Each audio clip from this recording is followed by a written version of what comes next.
I don't know if I do the Twitter handle thing. Oh, boring. I know. I said Death Grubb because Jeff kind of sounds like Death. Yeah, sure. Yeah, You but can like do that's right. anything. Yeah, it's like yeah, sure. That's kind of how I feel about it. If I could come up with a good one, It's cute. maybe. Yeah, it's cute, right? Yeah. Yeah. I guess I could be Jeff Grubb Worms in your grave. That might be too That's long. pretty good. Yeah. And you had to pick like a silly horror show that you like, or like horror movie. Yeah. I had Trolls 2. Troll 2, sorry, not Trolls 2. I like Halloween. Big fan of Halloween. Me too. I like it quite a lot. It's And a good time. The kids I'm really love it, Argentinian, obviously. so people make fun of me Oh. for liking Halloween. Oh, you like Halloween? I'm like, you like Christmas. That's fucking... I don't see you. You're not fucking from Norwegia. Mikey is not like... Mikey is going pee-pee. He's going pee-pee. And baby... You're gonna be the one that saves me. Do you saw Final Fantasy Chaos? Listen to Papa Roach? Yeah, I saw it. Wait, what? Yeah, he has an iPhone. That's like an iPhone you put Papa Roach. Yeah. Is it an official thing? Here, listen. I'll send you the tweet. You can listen to it on the podcast. Okay. All right, sounds good. That sounds good. Okay, now I'm gonna get cut my life into pieces. This is my last resort. I mean, I don't think that's I don't even know. I don't entirely know who Papa Roach is. He listens to Suffocation. Hold on a second. I have a question here.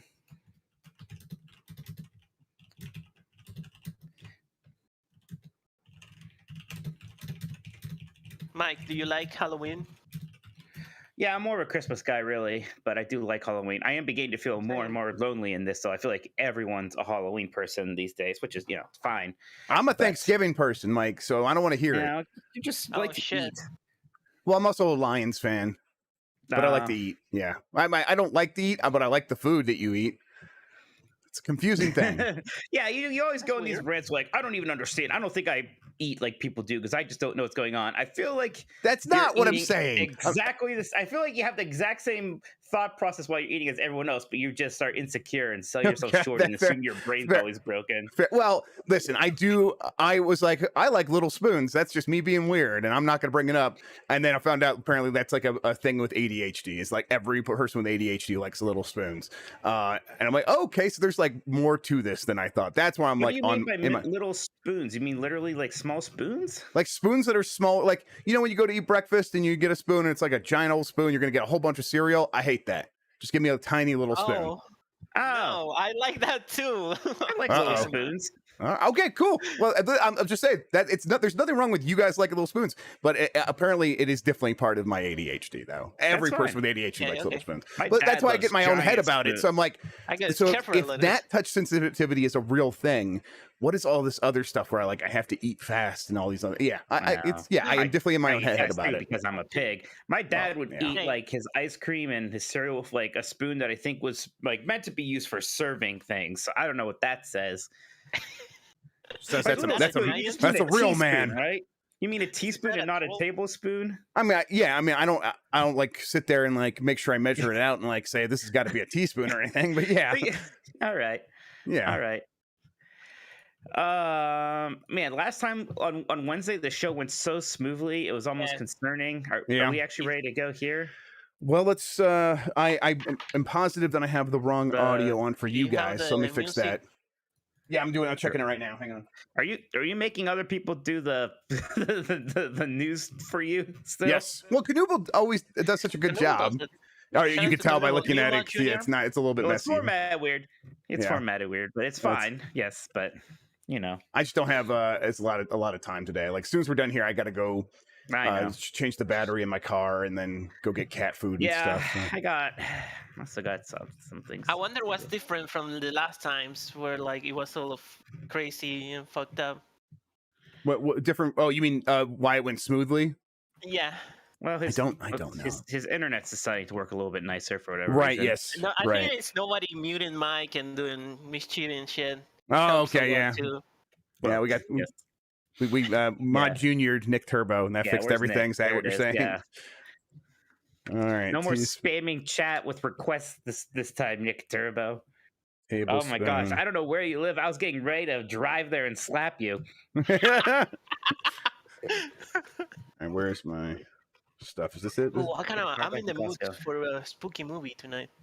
I feel weird that apparently I don't have I was like Costco must be a West Coast thing because I don't have one, but apparently maybe I'm just weird in that we have Sam's Club. I don't know if that's also just everywhere. Isn't Sam's Club just the Walmart guy? I don't know.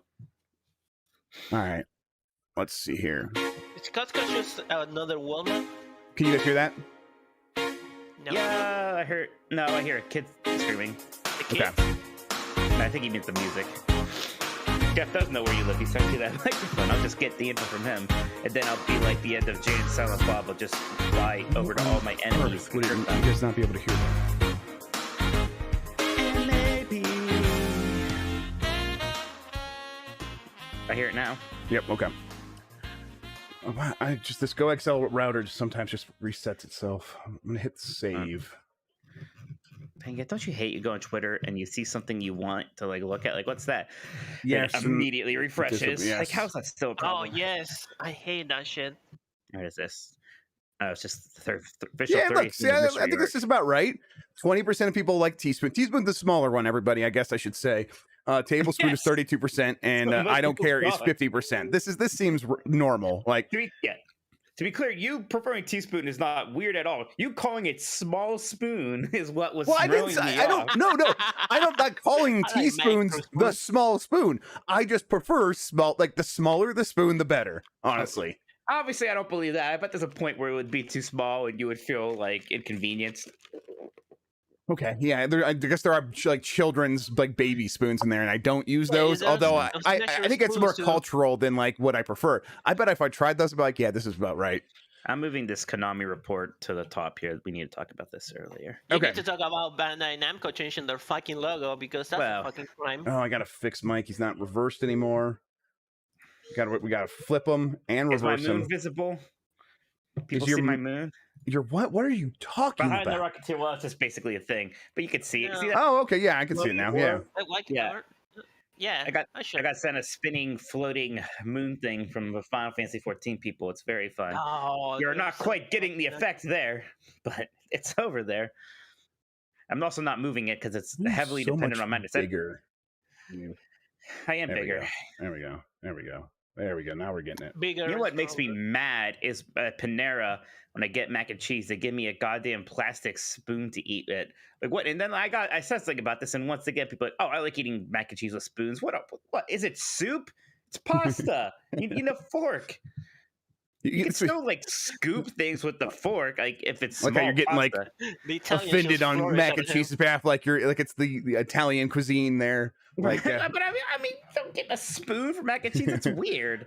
What are you, uncivilized savages? Spoon, you're gonna gaba you last school, motherfucker. That's right. That's right. Thank you, Turbo Sean. I am. Yes, I got 2 AW shirts that just. It's a good shirt. That's a good shirt. Okay, I think I got a CM Punk one too. I think we're good to go. I didn't tweet. I didn't tweet. The cheese will spill. Nick, how are you eating the cheese? How much cheese sauce do you guys think? He just is messing with you at this point. He's just messing with you. Yeah, you're forgetting about that. All right. But now Turbo Sean's back because I eat mac and cheese fork. Yes, I eat it with a fork. It's pasta. Do you eat spaghetti and meatballs with a spoon? I do it with my face directly into the bowl. I won a pie-eating contest once that way, where you weren't allowed to use your hands or utensils. So that's the most Chef Grubb story I ever heard. Was that a state fair? Yep. Okay. All right. Podcast. Thanks, man. Have a good one. Thank you. I'm telling you more story in the pod. And maybe I'm gonna be. What do I? God damn it! Of all the things I've stuck in my head, it's goddamn Wonderwall. All right. I gotta open up Stream Elements. Let me do that.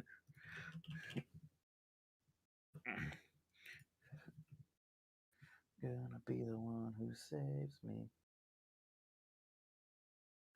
And after, you know what? I'm just gonna make the Twitter poll. I'm just gonna make a poll on Twitter.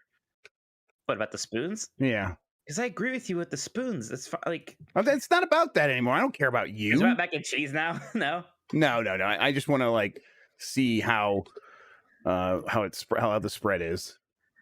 Spread. What am I doing? Okay. Yeah, what are you doing? Are you ready? I'm opening up Stream Elements, and yeah, I'm ready now. I'm good. Okay, let's do this thing. We got super chats starting to come in. Thank you, Pong. Thank you for showing up. Today's going to be the day, Mike. What does he mean by that? All right, I guess I'll let you read that here in a second. I'm trying to think. I think that might be more lyrics to Wonderwall that I just don't remember, but I don't think. Oh that's yeah, today's gonna be the day where I'm gonna take it back to you. Now, that is. Today's gonna be the day that. Yes. Yeah. Yes, that's right. Okay. Just because we're singing a song doesn't mean we know what we're talking about. I am. That means we definitely don't know what we're talking about. Yes. All right. I'm gonna hit the record button and hit the music and get started. You ready? I think I'm gonna need a poll. Now you need to stop your one tonight. Ask people if they eat mac and cheese with a spoon or a fork, because people are getting mad at me, and I just don't understand what's wrong with you guys. All right. So, all right, this poll is ending. We gotta wait for. Okay, I think the I don't care is like a tied with tablespoon. I agree. I think tablespoon's too big. That's too much. That's too much per bite. Yeah. And I know you can like control it yourself, like how much, but it's like no, I don't want that big thing in my mouth. Yeah. I'll maybe use the tablespoon for soup, and that's all right. So what's the question? What do you eat mac and cheese with? A fork or a spoon? I don't want any other options. I don't want a I don't care. I don't want a funny third option. I want fork, spoon. Well, now I want to do funny third option. Yeah, you're not doing it. Don't say spork. There we go. Oh, it feels good already. All these people, okay. These spoonfuls. Spoonfuls. That's pretty funny. Yeah, I like that. Spoonful of spoonfuls. That's a fun wordplay there. Yeah. All right.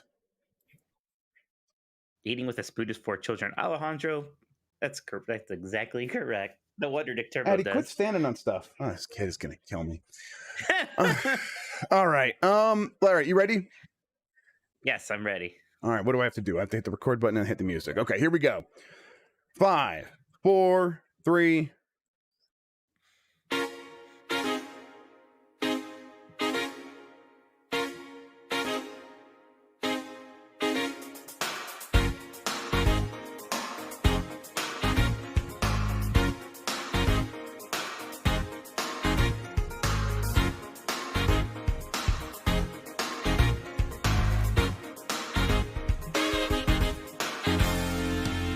It's the internet. You're busy. Let's do this. Welcome to the GamesBeat Decides podcast. This is the podcast where we decide everything happening in the world of video games so you don't have to think for yourself. I'm your host, Jeff Grubb, and with me is... Mike Minotti. Snappy Snaps, Mike Minotti. That's what all the kids are calling him these days. That's what they all call me these days. We got news. We got games. Mike, how are you doing? You've been playing a lot of video games you can't talk about this week. So you've been like, do you have any time for yourself? You doing anything nice for yourself this week? Kind of. It's been a busy week. It's been a good one though. I have more responsibilities at work now, but it's kind of nice. Like I'm more active in the early part of the day, which used to be kind of a slog now. So that's nice. I'm starting to like have a better schedule, which I'm enjoying. So that's good. But you know, we've been onboarding our new writer, Rachel. She's been doing great. So that process has been easier than it should be, really. So I can't complain there. Yeah, you've been doing a good job there, actually. I want to say thank you for teaching her everything and getting her on board. We'll have her on the podcast here pretty soon. Yeah. But yeah, for now, she's just kind of still writing news. If you go to GamesBeat.com, you should see her byline a few times a day. It's been great. Yeah, it is nice to be like, I don't want to write this, but do you want to, Rachel? And she says yes. I'm like, good. I can do something else. Yes. So, I was like, I'm gonna do this thing, and she's like, I'm already doing this and that. I'm like, oh, okay. Yeah. I don't want her to kill herself, but we did bring her on to write news, so it's been fantastic so far. Right. Yeah, it's very nice because like all the rest of us are all doing other things. Dean does so much other stuff aside from like covering news during the day. He's so like embargo centric, and then during the work days when he's working on like the next event or doing meetings or doing calls, and right, like doing calls with people to get them into the next event and stuff, like when they can talk. So yeah, and you have to run around sometimes with the kids. So sometimes I would feel like I'm like doing one like on the computer, like making sure that Microsoft didn't buy Sony or something, you know. Right. So it feels good. All right. Thank you, everybody, for joining us. You can get more from Mike and me at GamesBeat.com. If you have something to share with us, email the podcast at GamesPlusPodcast@VentureBeat.com or get us on Twitter at GamesBeat. Thank you to Carlos Ain, who is Insane in the Rain Music on YouTube, for the use of our theme songs. If you are listening to this on the website player widget, you could subscribe to the audio version on Apple Podcasts, Google Podcasts, Spotify, and more. And if you are watching this on YouTube right now, hit that like button. It helps us out a ton. We really appreciate it. We got a bunch of people watching live. And of course, if you want to watch live anytime, you can join us on Fridays. We're on youtube.com/JeffreyGrubb. If you like the show, rate us on Apple Podcasts. That also helps us. And then join the Discord. The link is in the description. I believe it's still discord.gg/GameMess. That should still work. And then thank you to our mods, both in the Discord and here on YouTube. And then finally, if you want to support the video content, or join the secret channels inside the Discord, podcast producers and industry secrets, patreon.com/GameMess is where to go for that. Which is not the Patreon link you have in the it's not. description still. Here's what happens every week. And there's like other things I've wanted to update for months. I'm like, okay, when I'm done, I'll do that. But like by the end of the show, I've definitely forgotten. But the honest truth is, 5 seconds later, I've forgotten that I said that to myself. So we'll see if that ever happens. Mike, I've got a whole bunch of news here. I do believe you moved something up to the top here. So you want to like just kick us off? Like what's going on? What's the big news story today? Well, our friend Andy Robinson is reporting that Konami is looking to bring back Castlevania and Metal Gear Solid. It wants to get back into big budget game development again, which cyclically, it almost seems like it's about time for that. It's been a long time since they did that. Just let me check my watch here. Yep, that seems about right. Yep. Right. So, like, of course, they're going to see, especially, I bet they look at Capcom, especially, and like they're able to make Resident Evil still make a ton of money. Why the heck couldn't we do that with Castlevania or Metal Gear Solid or Silent Hill? And we've already been hearing about Silent Hill coming back. I think Andy's talked about that too. Yes. So yeah. So there are some details here. It's Versuo is supposedly maybe going to be working on Metal Gear Solid, and the way he put it, it sounds like there's going to be ports of the older games, but also a new game that's not quite a Metal Gear Solid 3 remake, but something adjacent to that. So maybe like a brand new game set in that like same Cold War period, right? Which could be interesting. So, Jeff, what do you think about all this? Does this sound right to you? Yeah, and what you said about the timing in terms of like the cyclical nature of the games business and these companies. I mean, you're so right that like companies must be looking around and saying, hey, we could have been Capcom, but we messed up and we got out of games, and look how strong Capcom is right now. And that's not just like Konami. I think that's companies like Disney and that are like in the middle of the pandemic saying all of our core businesses were things where we need people to go to locations, and we're not diversified against a situation like a pandemic again in the future, and we need to get to that position. Konami, and I know they've like backed off a little bit on their like pachinko machines. That's always the joke. They make pachinko machines, but they still do make like gambling products, and that stuff not really diversified, not strong against something like a pandemic in the future. I think they have like spas and stuff in Japan and things like that, and they sell insurance or something. I don't know. They're in a bunch of different businesses, but the point is a lot of those things aren't great for the situation we just are that we're in right now, and that we were really coming out of in 2020 and 2021. And so them saying, hey, video games seem to be really resilient, and they're the kind of thing that if we had that, we would be sort of buffed against a situation like that in the future.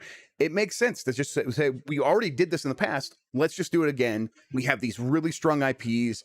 Let's at least try to do something with them and then expand from there. But yeah, it makes sense just based on the market and having a diversified portfolio. If you're one of these big companies, gaming makes a lot of sense. So yeah, I'm not too surprised by this. What do you think a new Castlevania looks like? I presumably, I don't think they're going to make a Metroidvania. I don't think they're just going to make a 2D game. I presume they're going to try to do a Lord of Shadows something again, maybe. Well, they should do both, right? They should do both. I agree. Yeah, and you could. I mean, that's what they were doing before. We were getting these DS games while they were and Game Boy Advance while they were experimenting with 3D things like Lament of Innocence and stuff like that. So yeah, it absolutely should be both. But I feel like it's just going to be the one, and it's going to be another attempt to make a 3D, probably action-focused game. And, I think Castlevania could still get there. We'll see. But you're right. I agree with you that it'll probably be a 3D game. And then the two new Silent Hill games, one probably from Bloober, right? And then another one from another team. That also makes sense. Silent Hill is so revered and people are obsessed with it. So yeah, definitely play to that audience. It just play to your strengths is something that I think again Capcom has shown these companies. If you just do if you look at your history and saw the games that sold the most, if you just keep working on those franchises and keep making them better, you are going to get rewarded, and they're just going to grow and grow and grow. So yeah, Konami trying to do the Capcom thing here, and it makes a ton of sense. Do you think people are going to accept the Metal Gear Solid game without Kojima's involvement? Yes, I think there will be some weirdness. I think if it's bad, people will point to that. But if it's a fine action game, right. Most people will be like, yeah, all right. I mean, yeah, we get Star Wars without George Lucas now. We get, and I know there's some backlash there, but there's still the people like some of those movies, regardless of that. And I think there'll be the same thing here where, okay, what's your smirk? Just say it. George Foreman is asking, our good friend George Foreman in chat keeps asking, we're going to talk about the Sony monopoly today.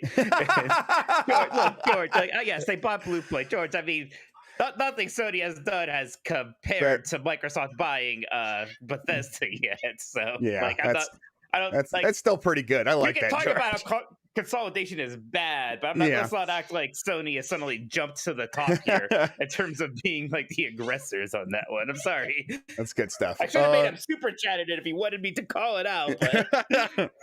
But that's pretty funny though. I couldn't help myself. It blew me away a little. All these companies are going to keep buying stuff, so that's going to keep happening. I don't know, but I mean, anything else about Konami before we move on? No, I think you're right. I think people will be, if it's good, people will like it, right? Like people didn't like Metal Gear Survive, not necessarily because Kojima was involved, but maybe they conflated Kojima not being involved with it being bad and forgettable. Right. But they do stuff like make a good game here, or if it's just more of a remake, then they have a blueprint that they can follow pretty easily. And you know what? If they bring David Hayter back, that'll get fans on board. There's so many easy wins you can do to appeal to that old school Metal Gear Solid audience anyways. So yeah, I think it'll be fine. You could do like a Kojima random story generator and be pretty good. Like that, a lot of people don't like 5 because it doesn't have the weird story. And so even though it has better gameplay, they're like, yeah, it's got weird story. So yeah, we don't like it. So just do the weird story and you'll be halfway there. All right, so we got some Xbox news. Let's see. Xbox announced that Scarlet Nexus is coming to Game Pass, but that was one of their big things coming out of Tokyo Game Show. Not much else happened there. Are you going to play Scarlet Nexus? No, I haven't yet. I mean, I definitely want to play Tales of Arise first. That's really on the docket. And by the time I beat that, there'll probably be some new JRPG thing I want to actually play and not Scarlet Nexus. Everyone says Scarlet Nexus is good, and I believe them, but I don't know. It's not super on my radar, even if it's on Game Pass. I guess if it's on Game Pass, I could just start it at some point. Just try it, yeah. I mean, and the cloud stuff's coming to your console soon, so you could just stream it at some point and just do that, and then not even have to download it and just try it and see if you like it. So yeah, I mean, that's going to be. I'm the same way, where I'm I don't have a ton of interest in Scarlet Nexus, but people seem to really like it. There's been a lot of good reviews for it, so I'm at a certain point, if I get some time, I'll just try it. Although right now, that game for me is Hot Wheels, the one I'm I have to try next because people seem to love Hot Wheels. So I'm and it's and I'm all for pushing the narrative of the arcade racer revival, right? Yes, so here we are, 2021, year of the arcade racer once again. Some of the clips I've seen of that game look really fun, and it's on the Epic Games Store, so I have it in my my press account there, Mike, just like you do, I'm sure. Let's see. xCloud is available in more countries. I don't have a list of where that's headed, but I mean, Canoe will put this together for me, so thank you, Canoe. But if I don't know what I'm talking about in some of these, so that's why. If you put it together yourself, you would know. Yeah, I don't have time for that sort of shit. I'm busy, Dad. I'm going on a road trip, so I'm I spent all morning getting stuff packed, and as soon as we're done here, I'm going to the store and getting cat food and stuff. So thank you, Canoe, again. But there was a little thing with Game Pass this week where so let's see, Strauss Zelnick and Phil Spencer were on a panel together, and Strauss Zelnick is the CEO of Take-Two, the parent company of Grand Theft Auto developer Rockstar, and they were talking about Game Pass, and Strauss Zelnick said something like, "Hey, we're getting close to 30 million subs, right?" And then Phil Spencer smiled and was like, "The official number is 18. The last official number was 18 million." And so people were taking "Oh, he smiled clearly," and clearly Strauss Zelnick would know. And when I looked into this, People said no, Strauss Zelnick didn't know, and it was just kind of picking a number. And that could be like their own internal projections, and he could also be rounding up. But I think it's what I understand is he was kind of just picking a number out of his hat there, and this is a the last time I heard it was at like 21 million, and that was around E3 time, and then they didn't put that in their quarterly report because people heard that 23 million number from Jez, and they were worried that that people would think that Game Pass was losing subs because it's like 21 million is less than 23 million. But from then until now, they could have added a lot of subscribers. They've had deals, and E3 was really good, but it's not. I don't think there's anywhere near 30 million. That might be too much. But if it does, they'll say in the next earnings report, I think, for sure. So, all right, hang on. I got 2 kids yelling at me. Let me deal with this real quick. All right. You know what that means. We got the tin muscle. Here we go. I really need to learn some more songs now.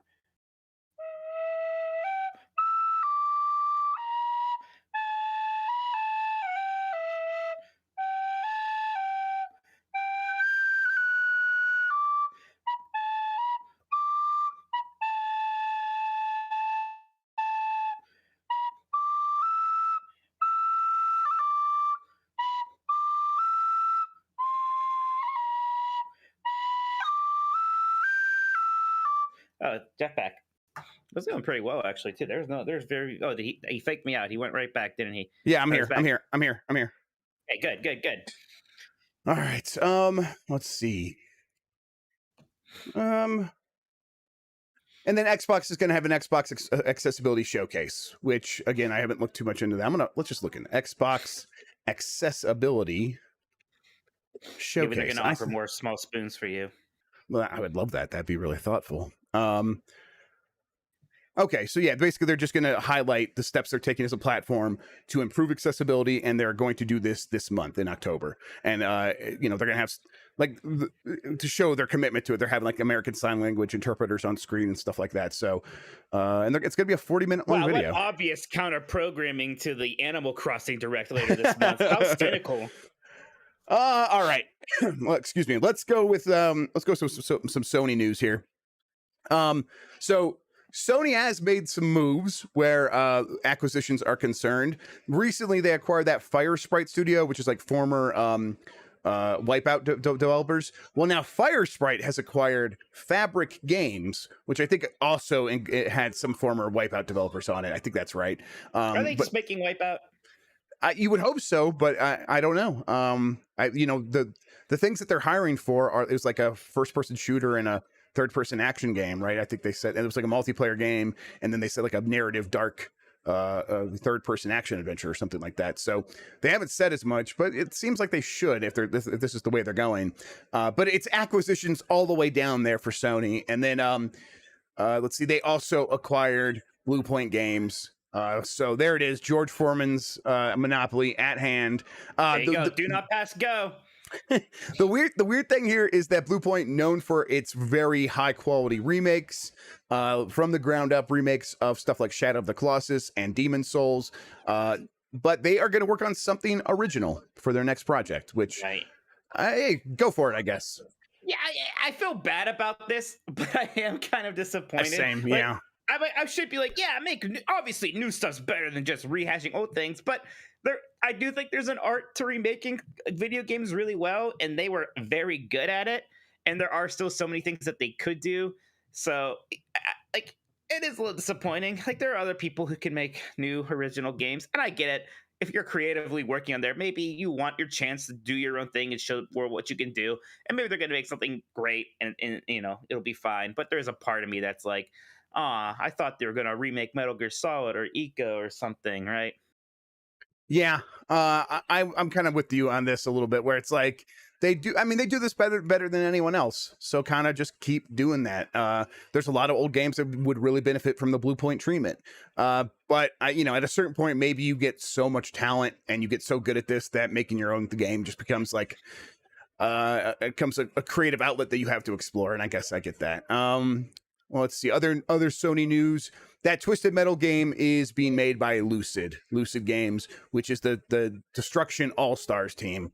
Which, right, and we should say this isn't like something that they announced. This is something that you and was it also Andy that heard this? Yeah, Andy Roberts did a story about it, and we were kind of like chatting about it a little bit beforehand. He's like, "Do you know?" I'm like, "I heard it's Lucid Games." He's like, "Yep," and so he went to go write the story. And so I'm like, "Yeah, that makes sense."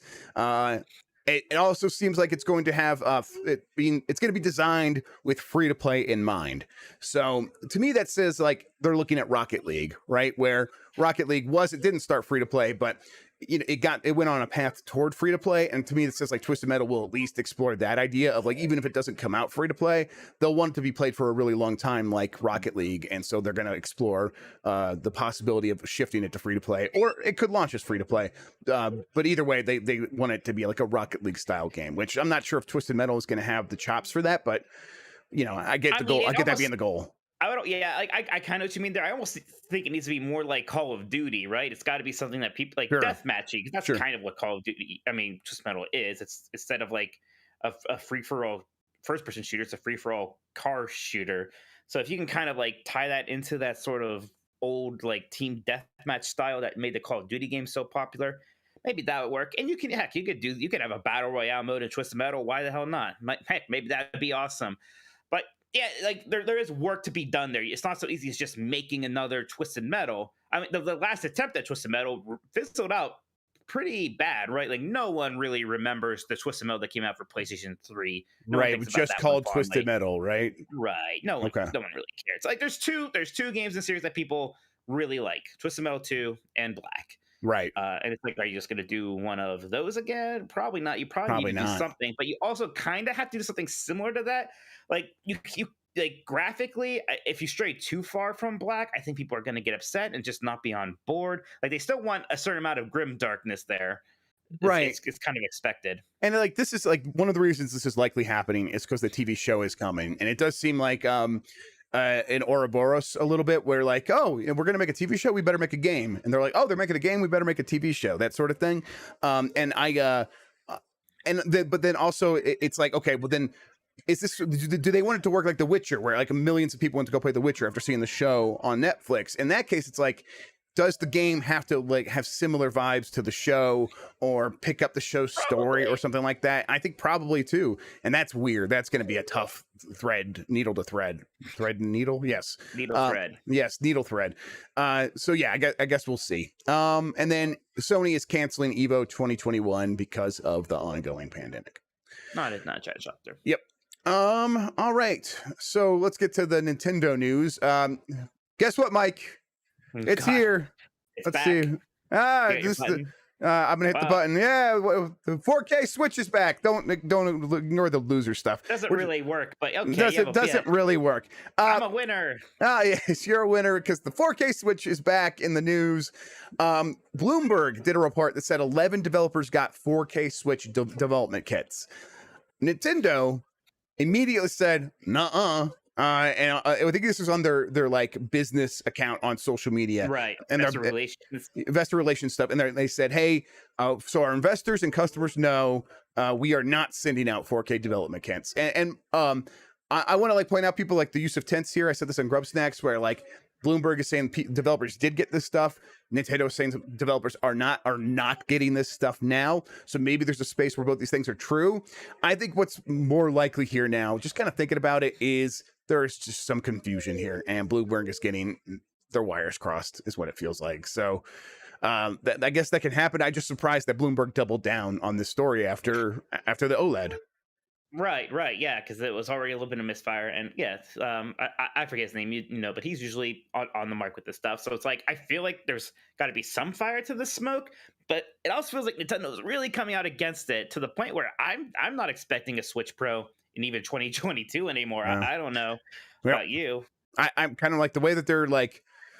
Yeah, the way they're being so firm on this, it's clear that that there's not a 4K Switch like in plans right this second for sure. I'm sure they are working on the next whatever it is. But at this point, it just feels like that might turn into the next Switch, the next real Switch, Switch 2 or whatever. Yeah, I mean, it's gonna be getting kind of time here. The Switch is gonna be 5 years old next year, which is in March already. That's insane. So it used to be the lifespan of a console back in the day. I guess I wouldn't be surprised if there's still a Switch Pro next year, but just the way Nintendo is coming out against it, you're right. That's definitely telling. I don't know. I guess there's a side of this that's just Nintendo trying to protect OLED sales, and people continue to point out that Nintendo has said stuff like this in the past, but I don't know if it's exactly the same because it'll be like Reggie's getting interviewed and like, hey, is there a new Switch coming? And Reggie would be like, we got no, absolutely not. But it's like that's just Reggie off the cuff in an interview. It is not the official social media page. It's not the official investor relations tweeting to investors. Like that would be illegal to just straight up lie like that. Like they can't just lie about it. And like you're trying to say like the tent and maybe they're using some clever language. I don't even know if they would want to mess around with that, to be honest. Right. That's why I'm like, I just don't think there's a switch. And I'm sure that they made development kits or something, and it was an idea. And like you said, because of all the supply issues and the cost of these chips and all this other stuff, they said, let's just make an OLED instead. Yes. That'll be good enough. It won't be as ideal as it would have been if this wasn't a COVID world and we could have made a Pro. But, that's what we have now. And I'm sure developers did have kits at some point, and they were developing 4K games for Switch or something. And maybe that's why the wire's getting crossed at Bloomberg here. I don't know. Yeah. I don't know. You look at the other evidence, like if you look at what the hacking scene has done when they're like trying to look in the firmware and see what's happening there, there's never been any indication that there was going to be like 4K development kits or 4K switches out there. They did see indications of a Switch with an improved screen and stuff like that. They did see the OLED model and they knew that was coming. So it's just tough to say. And so, I think the likely scenario here is don't get your hopes up for a 4K Pro or a Switch Pro 4K, whatever, anytime soon. It still upsets me, even conceptually, that like the 4K is the big thing that we talk about with this thing. Right, that is what the Switch needs. Right, it's just such a marketing thing. Like it's like the buzzword, and so they just fall into it. But you're right, it's just like I want better frame rates and the same resolution. Absolutely. All right. There was 2 new Pokemon trailers. Did you watch any of these? I did not check these out. I talked to you a little bit on Last Nintendo. It's the one that had the new Scyther evolution, which is fun. That's interesting. There, and then go ahead. Yeah, we talked about too the Donkey Kong expansion for Super Nintendo World. It's opening up in Tokyo in 2024. I've been telling the listeners here that was going to be happening for I feel like a year or two now. So a long for time. You guys, that wasn't a big surprise, but that will come to Orlando when that opens with the 3rd theme park, the Building Universal there. The Donkey Kong expansion will probably never come to the Hollywood one. I don't think there's room for it. I don't think it was ever in the plans. And then Nintendo filed a patent in March 2020 for AI upscaling that is similar to DLSS. It's not exactly DLSS, but basically it's like you take an image, you break it down into blocks, you add context to those blocks, and then the machine is able to use machine learning to understand how to upscale those blocks to look even sharper. It's a lot like DLSS. It's a lot like a lot of methods of upscaling resolutions with using AI. But this, whether or not this is something that they're going to implement, we never know. Patents are not like a blueprint for what is going to happen next. It's just stuff that they are working on, and they want to put a patent on, make sure that they are protected in case anyone else tries to take it from them. Would that be used for old games, for ports and remasters? Could be used for anything, but I think ideally it would be used like DLSS to enable a game to run at a lower resolution but a higher frame rate, and then it still looks like it's at a higher resolution. Okay. But then, I guess you could, you probably could take a game that is like running at like 240 and 480 and make it look a little bit more HD. Yeah, absolutely. But a lot of that stuff works real well already in emulators. So not a lot of need for that. Let's see in the other news here, Blizzard Activision Blizzard has paid an $18 million settlement to the Equal Employment Opportunity Commission. And that's to create a fund. And really, it's just a slap on the wrist for what the EEOC was investigating as a toxic workplace and discrimination against gender discrimination and discrimination against pregnant people. And so they settled out of court. Essentially, they are avoiding any sort of actual litigation here, and instead are going to settle out of court, pay what is essentially a fine, and then walk away without admitting any wrongdoing. So Activision Blizzard says we're not admitting any wrongdoing, and Bobby Kotick put out a statement saying, hey, we've done great, and we're going to keep doing great, and that's what this $8 million is going to go towards, us continue to do great for everybody. And it's like, oh boy, that sucks. I do not like that at all. And when you look at what people are saying about this $18 million, people who have a vested interest in this, Activision Blizzard's like, hey, this is what the EEOC said, and they're experts in this. And then investors were like, hey, we think this means that Activision Blizzard's going to avoid having to pay actual big fines, so we're happy about this. And then the people who were part of the complaint originally were like, this is a slap in the face. So if you want to know how to feel about this, I would just say, who do you empathize with there, and kind of take on what they're saying. Executives and investors. Right. That's who I empathize that's who, with. and that's who we always empathize with on this show. So good for you, Bobby Kotick. Speculators. Those are our heroes. That's who we like. It is funny. Like the report that this investigation was even happening, like, came out basically an hour before this press release came out that they settled it, so they were ready. Like they really got ahead of this one. Like they were playing the game on this one. I tell you what. Yep. I think they were probably like glad that whatever they're paying their lawyers is probably worth it. And I'm sure they all toasted each other with scotch or something afterwards. Yep. Netflix is has a Squire. They have a Squire. That's really good. Netflix has a Squire. Are they going to be jousting? Sir Netflix. Oh, my man, Netflix. Was that an accent? What the hell was I supposed to be doing there? I don't know what you were doing there. I don't know how to sound. Boy, Squire, get over here. All right. Netflix has acquired Night School Games, which is the developer of Oxenfree, one of those like conversational mechanical games that it makes a lot of sense for. What are you doing? You're muted. What is going on here? Why can't I hear you? This is freaking me out. I can't hear him. Did your microphone break? No, you can hear me? Okay, is he just messing with me? Nope. Okay. So are you gonna try to talk again? No. Because if you could, like, your headphones are plugged into your microphone, right? No?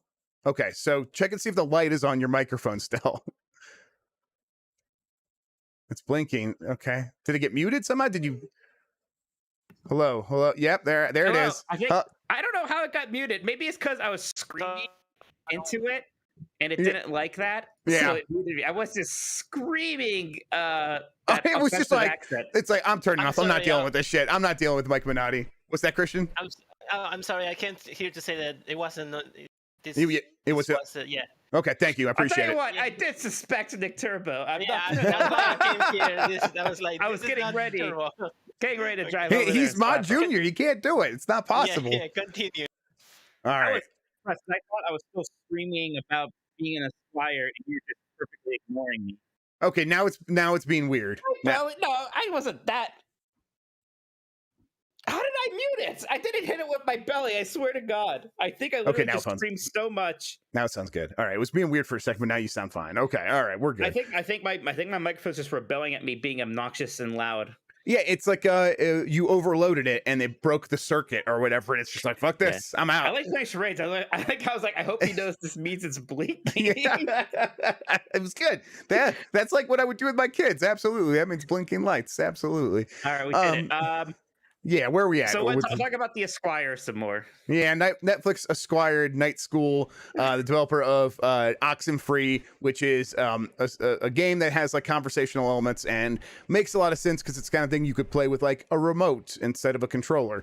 But this is like, they're kind of indicating that they're serious about games, although of course Google and Stadia acquired studios in the run up to Stadia. So it's easy to draw parallels there as well. I just would say Netflix seems a little bit more savvy than Google to me when it comes to games.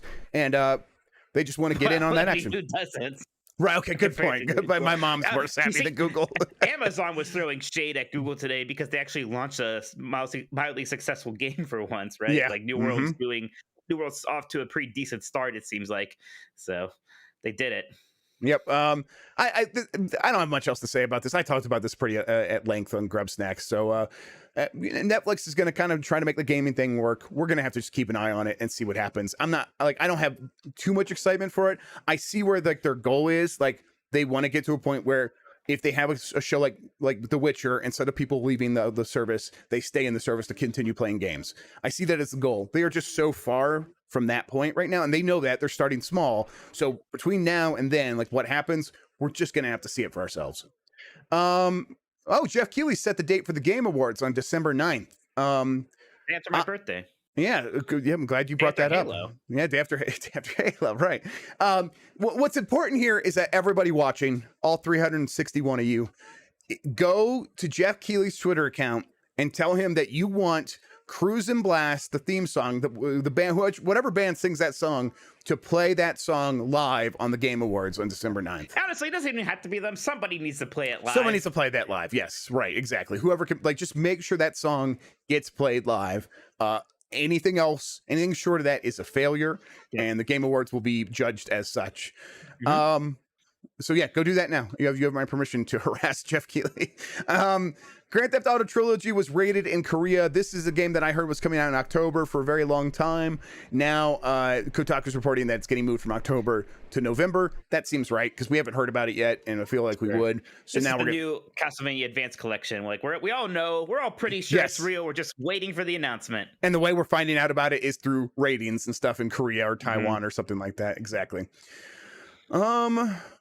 Let's see. Paradox Interactive is canceling several unannounced projects to focus on resources. I didn't look into this one too much, but Paradox is the big strategy developer and publisher that has had a lot of successes recently. So I wonder if they're just trying to reorganize to ensure they focus on those successes. Perhaps we're seeing a bit of that. Sega just recently was talking about no, not Sega, Capcom, about how they want to focus more on PC and they want an even 50-50 split between PC and console going forward. And they announced Monster Hunter Rise is coming to PC, which is interesting because that wasn't I don't think that was something they ever said was for sure going to happen. It wasn't always a gimme, right? Because Rise was kind of the Nintendo thing, and they already have Monster Hunter World on PC, so you can kind of be like, you don't need to port that one. That's going to be interesting though, because now we're going to see what that game looks like on incredibly superior hardware. Yeah, that's going to be cool. Here's the quote from Paradox. Paradox Interactive was born and raised in strategy and in management games. It is where we have our heart and our mind, and we are passionate about making games that our players can enjoy over a long period of time.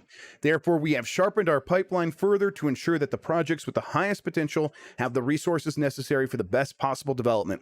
We now have a promising game pipeline, and I look forward to sharing these games with our players over the next few years. And that's from CEO Frederick Wester. And that sounds exactly like what I was thinking, that they have things that work, like Europa Universalis 4 and Crusader Kings 3 and Stellaris. Those are games that people go to Paradox for. And Paradox was like, we're going to try a bunch of different stuff because we're becoming a big publisher. And they're probably looking around saying, okay, we have let's focus on the things that actually sell, just like we were talking about, like what Capcom is. It's the Capcom strategy right now. It's kind of how I feel like this is that Capcom focused specifically on Monster Hunter and Resident Evil and a few other things, and those are the things that work, and now everything else kind of got left behind. And now that Capcom's super successful, they're expanding a little bit, but Paradox is probably looking and saying, hey, let's do the same thing. What does that mean for game diversity? Whatever, but these companies need to survive, so I get it. Delay season. Moonglow Bay is now on October 26th. I don't know when that was. I knew that was supposed to come out in October anyhow, so that's just a couple of weeks. Moonglow Bay is that awesome looking fishing RPG that I cannot wait to play. I was about to be like, what the hell is Moonglow Bay? It's been in a few Xbox events, but I really have wanted to play it. So October 26th is not that far away. That's fine. I'll probably be done with Metroid Dread by then. So, and then Scorn has been delayed to 2022, and I think Scorn is the one with the wall penises. Let's see, Scorn. Oh, good. Yes, good. Yes. Don't Google wall penis, Jeff. I'm just Googling Scorn. Jesus. All right. And here it says, okay, here's the definition of the feeling that Jeff Grubb has for Mike Minotti. So wow, cool. Now we know. You're funny. All right, Mike, do we have any super chats that you want to read us? We do, but first I have to go to the restroom. All right, let's go ahead and take a break, everybody. We'll be right back. I'm gonna mute this time so people can't hear me pee. All right. Well, that's a shame. That's just a darn shame. That's what the people come here for. How you doing, chat? Scorn wall penis.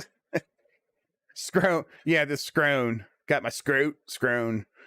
Let's see. Scorn, the HR Gift style. Oh yeah, the HR Geiger styled game, right? Yes. Of the show. Yeah, how's it going so far? It's pretty good.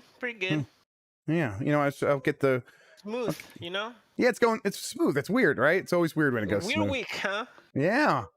It's an odd one. Let's see. Let me get I have the cruising. You know what? Let me just use everything. Oh no. Everything. There we go. Cruise. Oh, people really want to hear Mike Page. Yeah, that's behind the Patreon wall. Yeah, it's behind the Patreon wall. Yeah, we don't listen. We only give that to the true perverts. Yeah, the true perverts who are willing to pay the money. Check for the Patreon feed for that one. Yeah. Okay. I probably there is almost certainly a recording of Mike Peen on one of these old podcasts somewhere that I could just put on there. Yeah, 100%. Yeah. I had to. Okay. I'm gonna tell you a trick, Chad. If you want your message to come out right away, just try to like use symbols and shit when you're like cussing.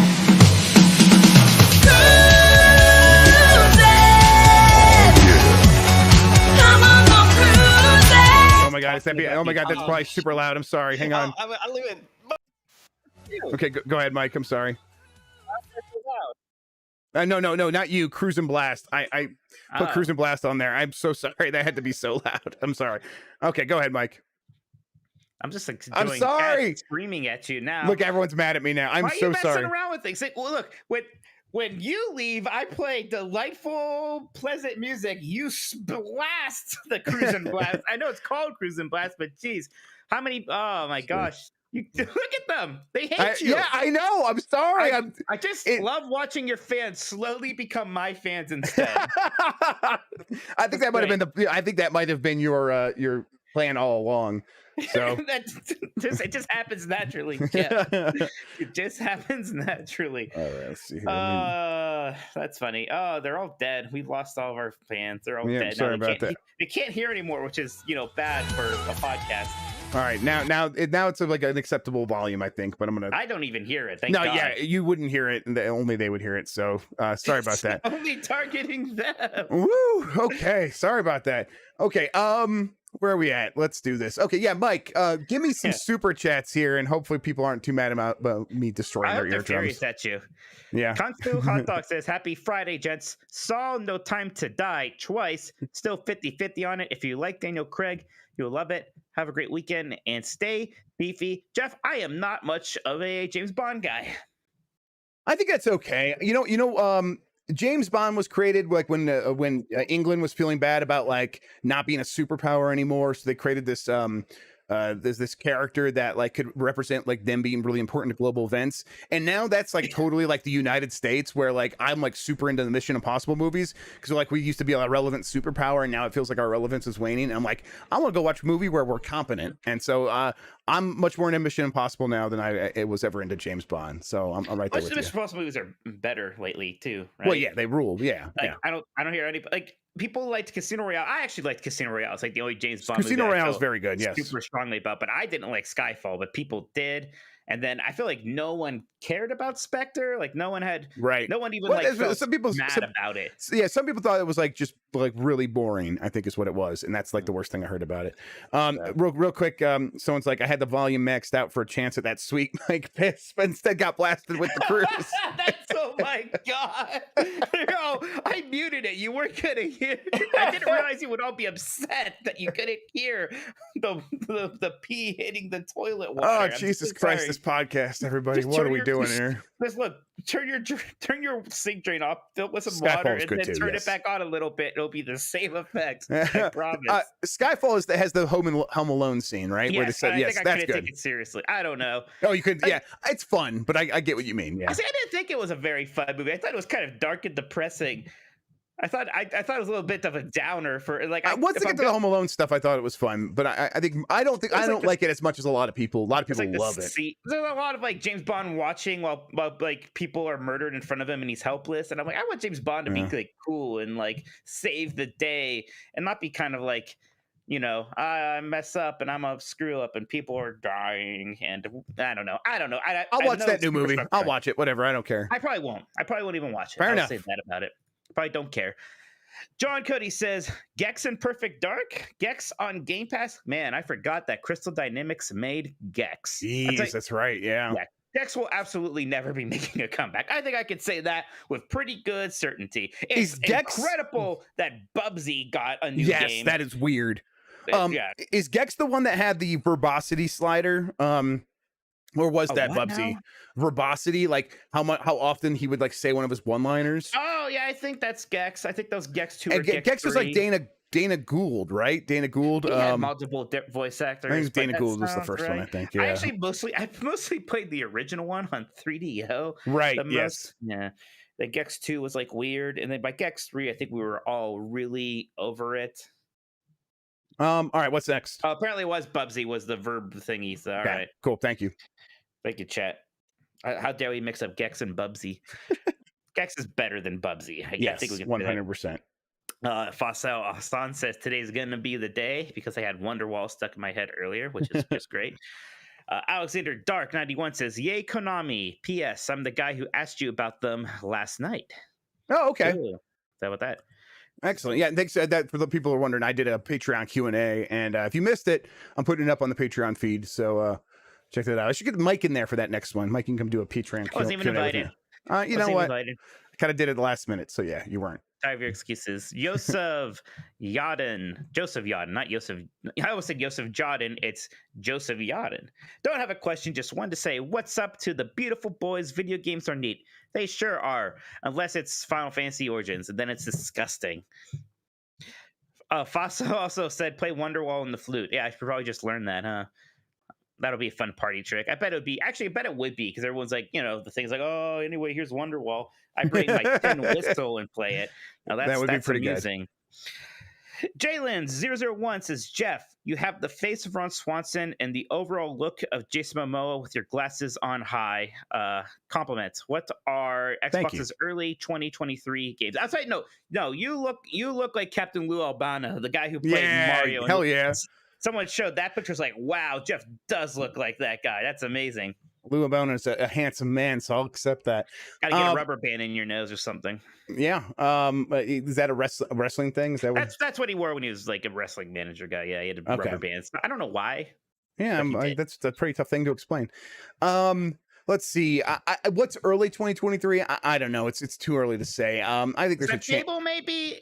Nah, I feel like they're going to say that for holiday, huh? I think Fable might be the kind of one of those games that could fall into 2024. So, yeah. But I think it could be like Avowed. It's going to be Starfield after it gets delayed. Yeah, Starfield after it gets delayed is honestly the more likely thing.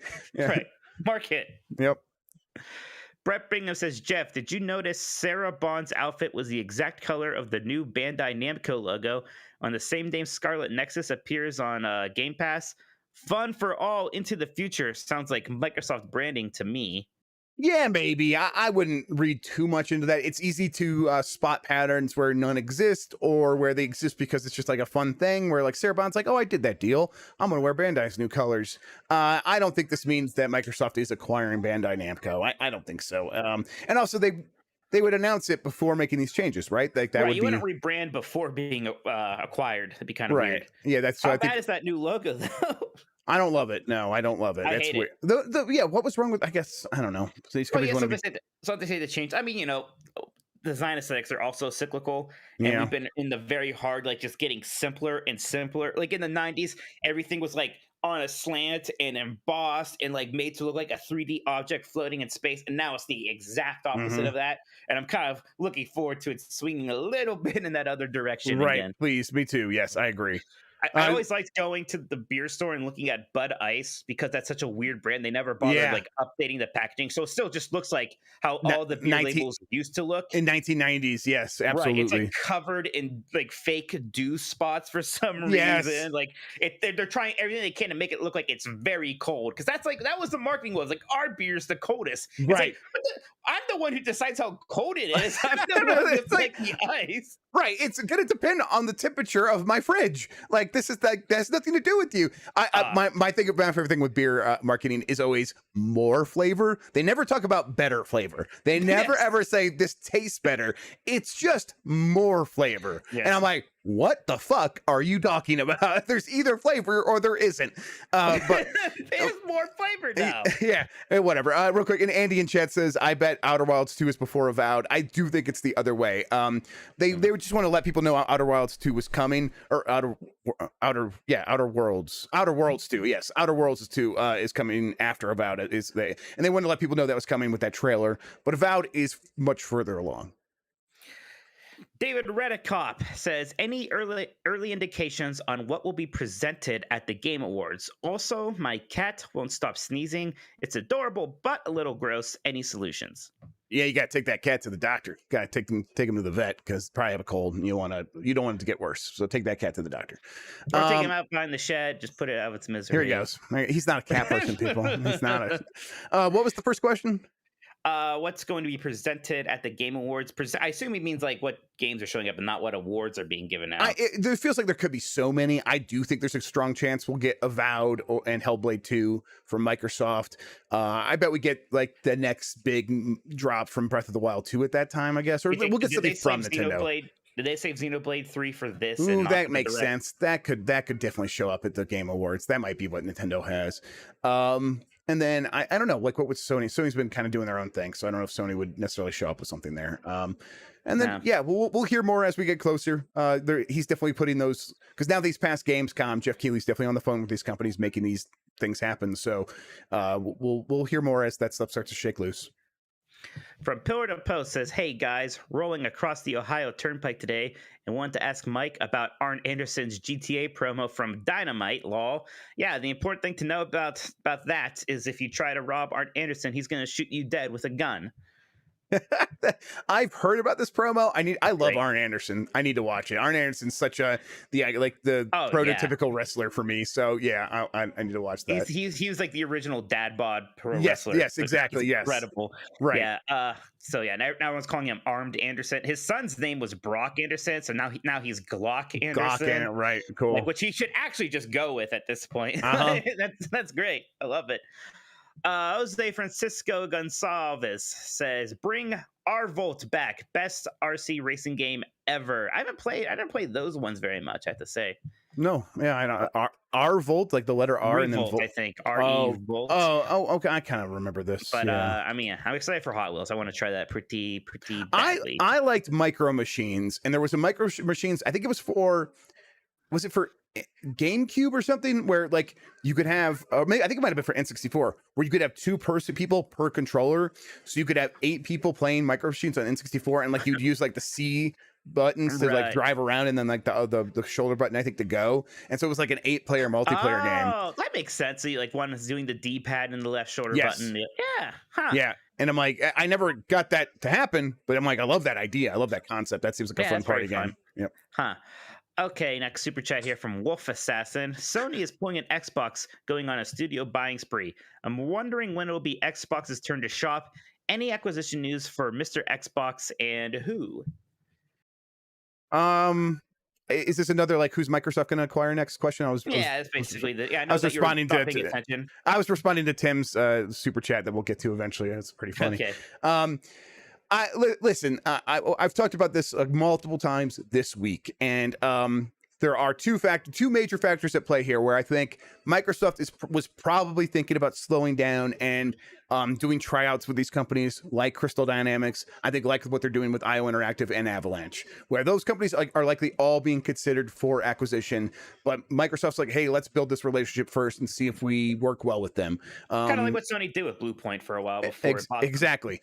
And I think Microsoft would love to go down that path. The other factor there, though, the problem there is inflation that I've talked about all year is only getting worse. In the last week, Jerome Powell, the Fed chief, said that inflation is going to be with us for a little bit longer than we thought. It's going to be a little bit more extreme than we thought. It's already at 5% per quarter. And when you're talking about billions of dollars, 5% inflation is like, hey, your money is worth billions of dollars less or hundreds of millions of dollars less there than it is now. And so they're going to want to spend that money. They want to get that money off their books and not have to worry about things they can't control, and would much rather put that money into an investment like a game making company that has very easy to understand profit and loss, operational procedures or whatever. So that's going to be that's a huge pressure to continue to acquire stuff and continue to spend that money.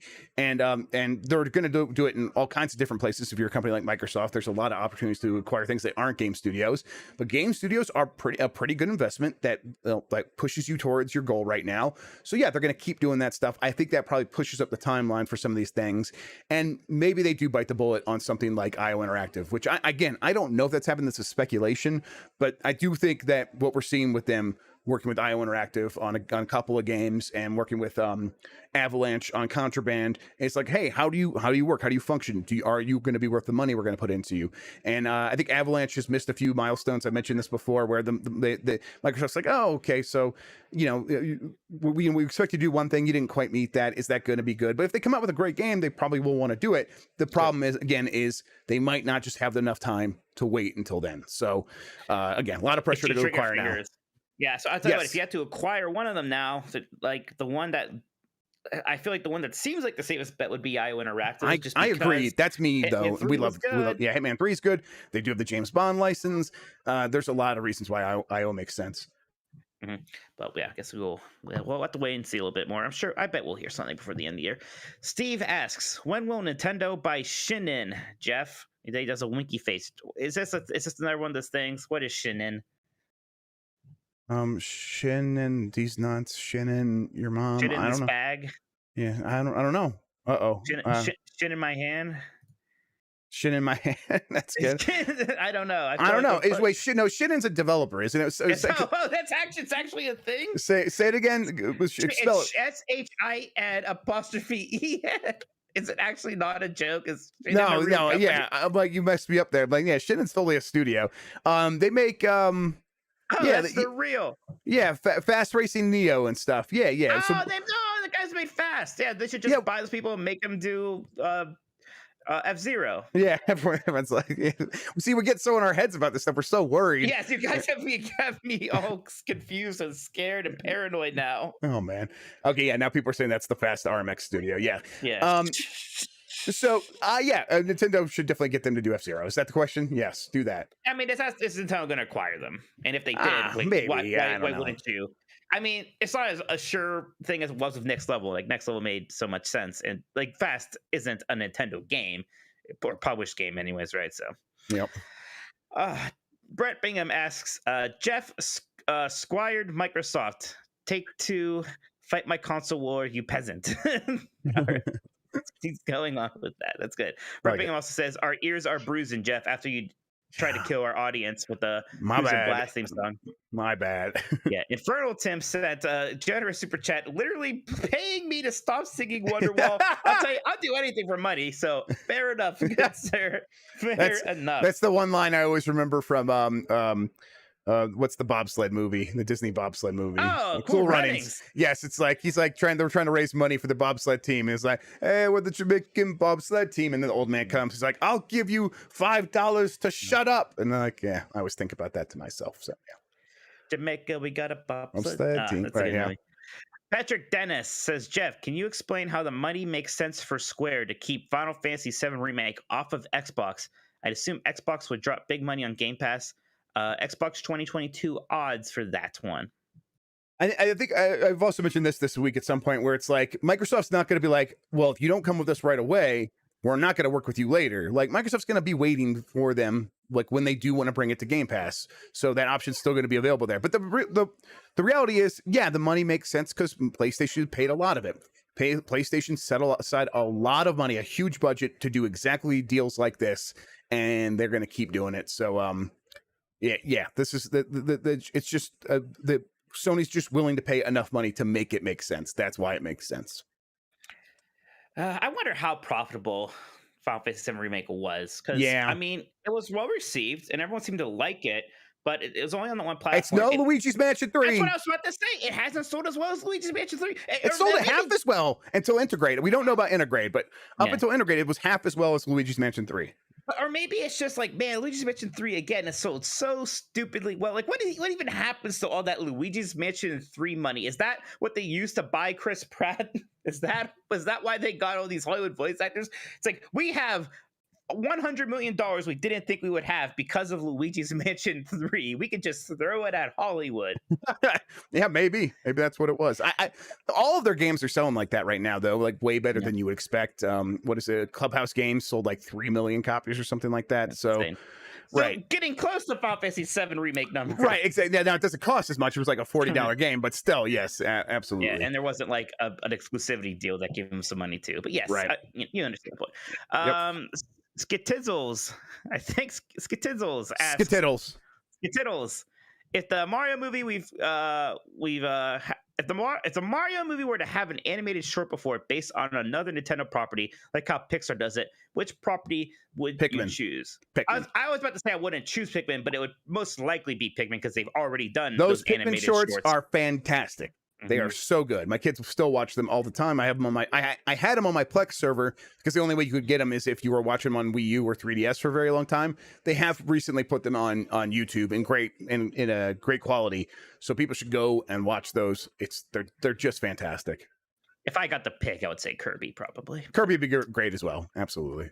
From Pillar to Post says, I'm a truck driver and I love having my Nintendo Switch with me. 6 months after I got it, Nintendo released an ad featuring a trucker playing his Switch on the road. I remember How that one. ironic. Sounds to me like stealing. Sounds to me like they're spying on you and looking at your life through the Switch camera, obviously. The IR camera on the bottom of the Joy-Con. Yeah, we like this Switch truck driver. We're going to put him in a commercial, but not him. We're not going to give him the money. So, we're in Nintendo jail, but we can get you some representation. If you give us enough e-cards, we can help you out. We know all the lawyers. Just hit us up with those e-cards. Supernova says, what percentage to get avowed in TGA? So what's TGA? Tokyo... The Game Awards. The Game Awards. I was like, Tokyo Game Show? No, that's it's like tough to, I'm just like pulling a number out of my butt here, but I would say like there's like 25% like that. Not like, as we get closer, maybe I'll have more confidence, but we're still a ways off and I haven't heard anything new in a while. So, but I'd say it's, 1 out of 4. There's a 1 out of 4 chance it'll be at TGI. I think that's pretty good chances. Victor Marinez says the Stranger of Paradise demo is so silly. Did you guys see the Limp Biscuit thing? Yeah, Jeff, I sent you a link on Slack about this new clip from Final Fantasy Origins Stranger in Paradise. I would like for you to watch it. So is this official? Is this a real thing?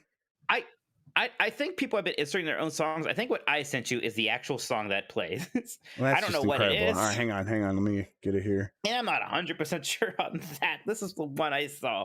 And I saw no other context but this scene. And I didn't recognize it from the demo I played. I don't know if there's like a new demo out now because of the Tokyo Game Show, if it's like only there, if it's online. I don't know. Stranger in Paradise is a frustrating, weird game for me. All right, I'm going to hit the button. Let's see if the audio is going to come through. Don't kill everyone's ears. Yeah, I know. Oh, hang on. I hear. Do you hear something? It's easy to blame. Oh, there it goes. Yes. There it goes. They're not going to get it. Hang on, let me adjust this. Yes, it's important you listen to this whole thing. I offered myself to the darkness and prayed from chaos, hoping some band of heroes would defeat me, and thus bring an end to this empty dream.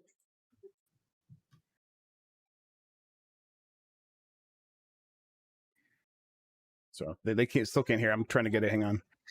This is going over about as not good as I could imagine. I feel like I've killed the momentum of the show. I'm sorry. Yeah, hang on. I'll start. I'm fixing it right now. Let me get it right here. I can't because I can't believe what is actually happening. What is it? This is this can't be real though. That's the thing. This is not real. I don't believe that. Despair that eats away at people's hearts. Here it is. It's easy to blame a single thing for all of that. So Mike is making me watch this Final Fantasy Origin thing, and they're being very serious even if it's never here. that simple. So I decided to become a sacrifice. I offered myself to the darkness and prayed to become chaos, hoping some band of heroes would defeat me, and thus bring an end to this empty dream.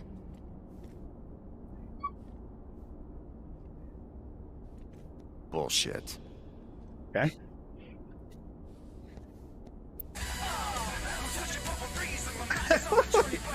What is that? That's not real though. He plays a song. I don't know. I think that might be real. Oh my god. I think it's real.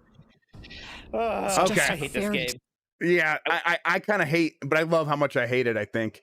Well, see, like some people are like, Mike, just don't take it seriously. It's like Jeff, like when Palpatine came back and it's like I'm alive again, whatever and stuff. Because you care about Star Wars, even though it's laughable. You don't want to laugh at it. It makes you mad. Yeah, when things are bad. I like Final Fantasy too much to just laugh at it when it's bad.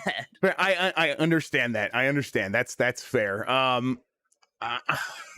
Because it's not being bad in a fun way either. Like I like some stuff that I really like, and then if it's bad in a fun way, I could still a little bit enjoy it. But this is just like, what are you even? I guess I don't know. The rest of the game is not like fun in a bad way. I guess that moment really fun, but yeah, I don't know. There's always some people like, oh, they're trying to like deconstruct people's expectations. It's making fun of itself. Like I don't think it is. No, it's definitely not doing that. That is just inaccurate. Think this is great. All right. Last super chat here for now. Wolf Assassin says that Mario cast was so funny and bizarre. What's next? Chris Evans going to be Link now. Scarlett Johansson as Samus. Kevin Hart as Yoshi. None of those are impossible. Yeah, and all of those sound so reasonable after Chris Pratt as Mario to me. So yep. Yep. Let's see. We had 346 votes, Mike. What do you eat mac and cheese with? A fork gets 73% and spoon got 26%. Yes, so I was yelling about this before we went live or in the recorded version, if you don't know what I'm talking about. Yeah. But I think some people like eating mac and cheese with a spoon. Specifically at Panera, they give you only a spoon when you order mac and cheese. And I was to be like, can I please have a fork? And then I have to ask for a knife because they give me bread. And how am I supposed to get my butter on my bread when they don't give me yeah. So I get mad and I scream at them and make sure they know that I hate them. And then I get my plastic fork and knife. All right, Mike. Any other super chats? That's it for now. If you guys want to send more, we will get to them before the end of the show. All right, we got a lot of questions here from the Discord. Let's get to them. From Benji Bop, I'm writing this shortly after last week's show, so the nicknames will be on the next question. With Perfect Dark being confirmed a first-person shooter, do you guys think Microsoft even wants to make a third-person AAA in the Sony formula? Fable and Hellblade 2 are the only two third-person AAA action-adventure games I can think of coming from Xbox, and neither of them strike me as games that fit the God of War or Horizon formula. Would love to know your thoughts. If it made sense, I think they would. I mean, Perfect Dark has been first person before, so right. Like, why stray from that? Why it'd be awkward if they tried to shoehorn that into a Sony-esque game. Yes, like, I don't think they would avoid that, and I bet the new Hellblade does kind of appear a bit more like that than even the last one did. Agreed. They'll do one eventually. I get that.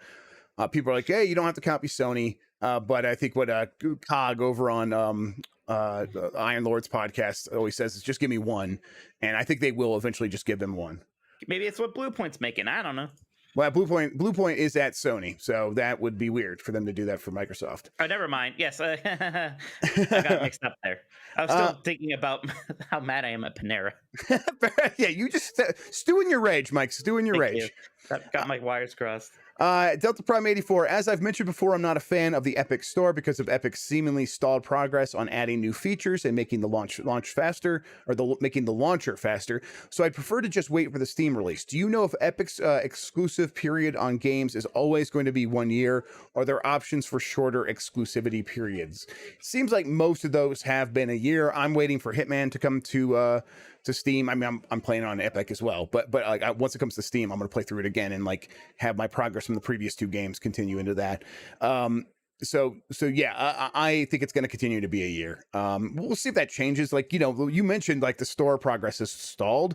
Maybe their thirst for these exclusivity things will diminish, and they'll be like, we'll keep doing it, but maybe just for 6 months. Like that really doesn't make much of a difference at a certain point. So we'll see. From Delta Prime 84 again, I'm sure I'll end up in Nintendo jail for admitting this, but I'd much prefer to play old Nintendo and Mega Drive games on my PC and RetroArch over my Switch, given every Switch controller so far runs fine on my PC with Bluetooth. How many N64 controllers do you think it will end up connected to? How many N64 controllers do you think will end up connected to PCs? And this is a smiley face. Yeah, a lot of people are probably going to use it on the PC for sure. Hang on, I got a kid yelling at me. For sure. Ooh, that's my cue. Thank you.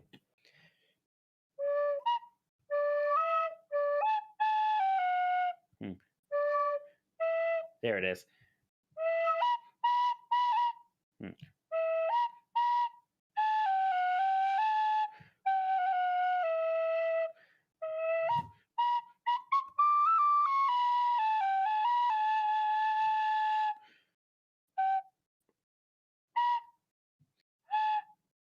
I lost it.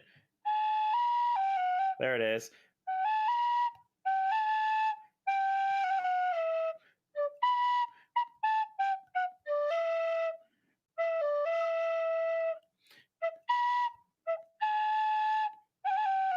It is Chrono Cross. Poorly. I'm flubbing it like crazy, but kind of got there. The Taxi Team. I do not know the Taxi Team. I do not know Limp Bizkit at all. I didn't even know that was a Limp Bizkit song. No. I know Linkin Park. Is that like Limp Bizkit? It's also with LI. Yeah, it's from that new metal era for sure. I like Linkin Park a lot, but I don't care. I don't know much about Limp Bizkit. All right, from Blue. I do know a Star Trek thing. I can do do a Star Trek thing for us, Mike.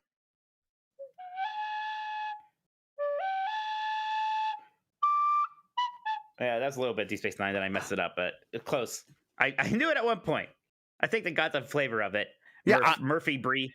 I was enjoying myself. All right, I'll let's see practice here. that one and get back to you, Murph Bree. From Blue, generally speaking, what are the agreements that studios agree to through Game Pass, Epic Game Store, PS Plus publishing deals? Do we know of any commonplace conditions like, say, bonus incentives based on user downloads? Or is this mostly a black box subject where no one can really speak about this at all? If no one does and services become more popular, what do you think the chances are that devs, pubs getting silently taken advantage of becomes a serious, widespread problem for the industry? Is there a solution to this? So the deals are different for every game, it's my understanding. Some of them do, like a lot of them get upfront payments, and then a lot of them also do get bonuses based on playtime and things like that.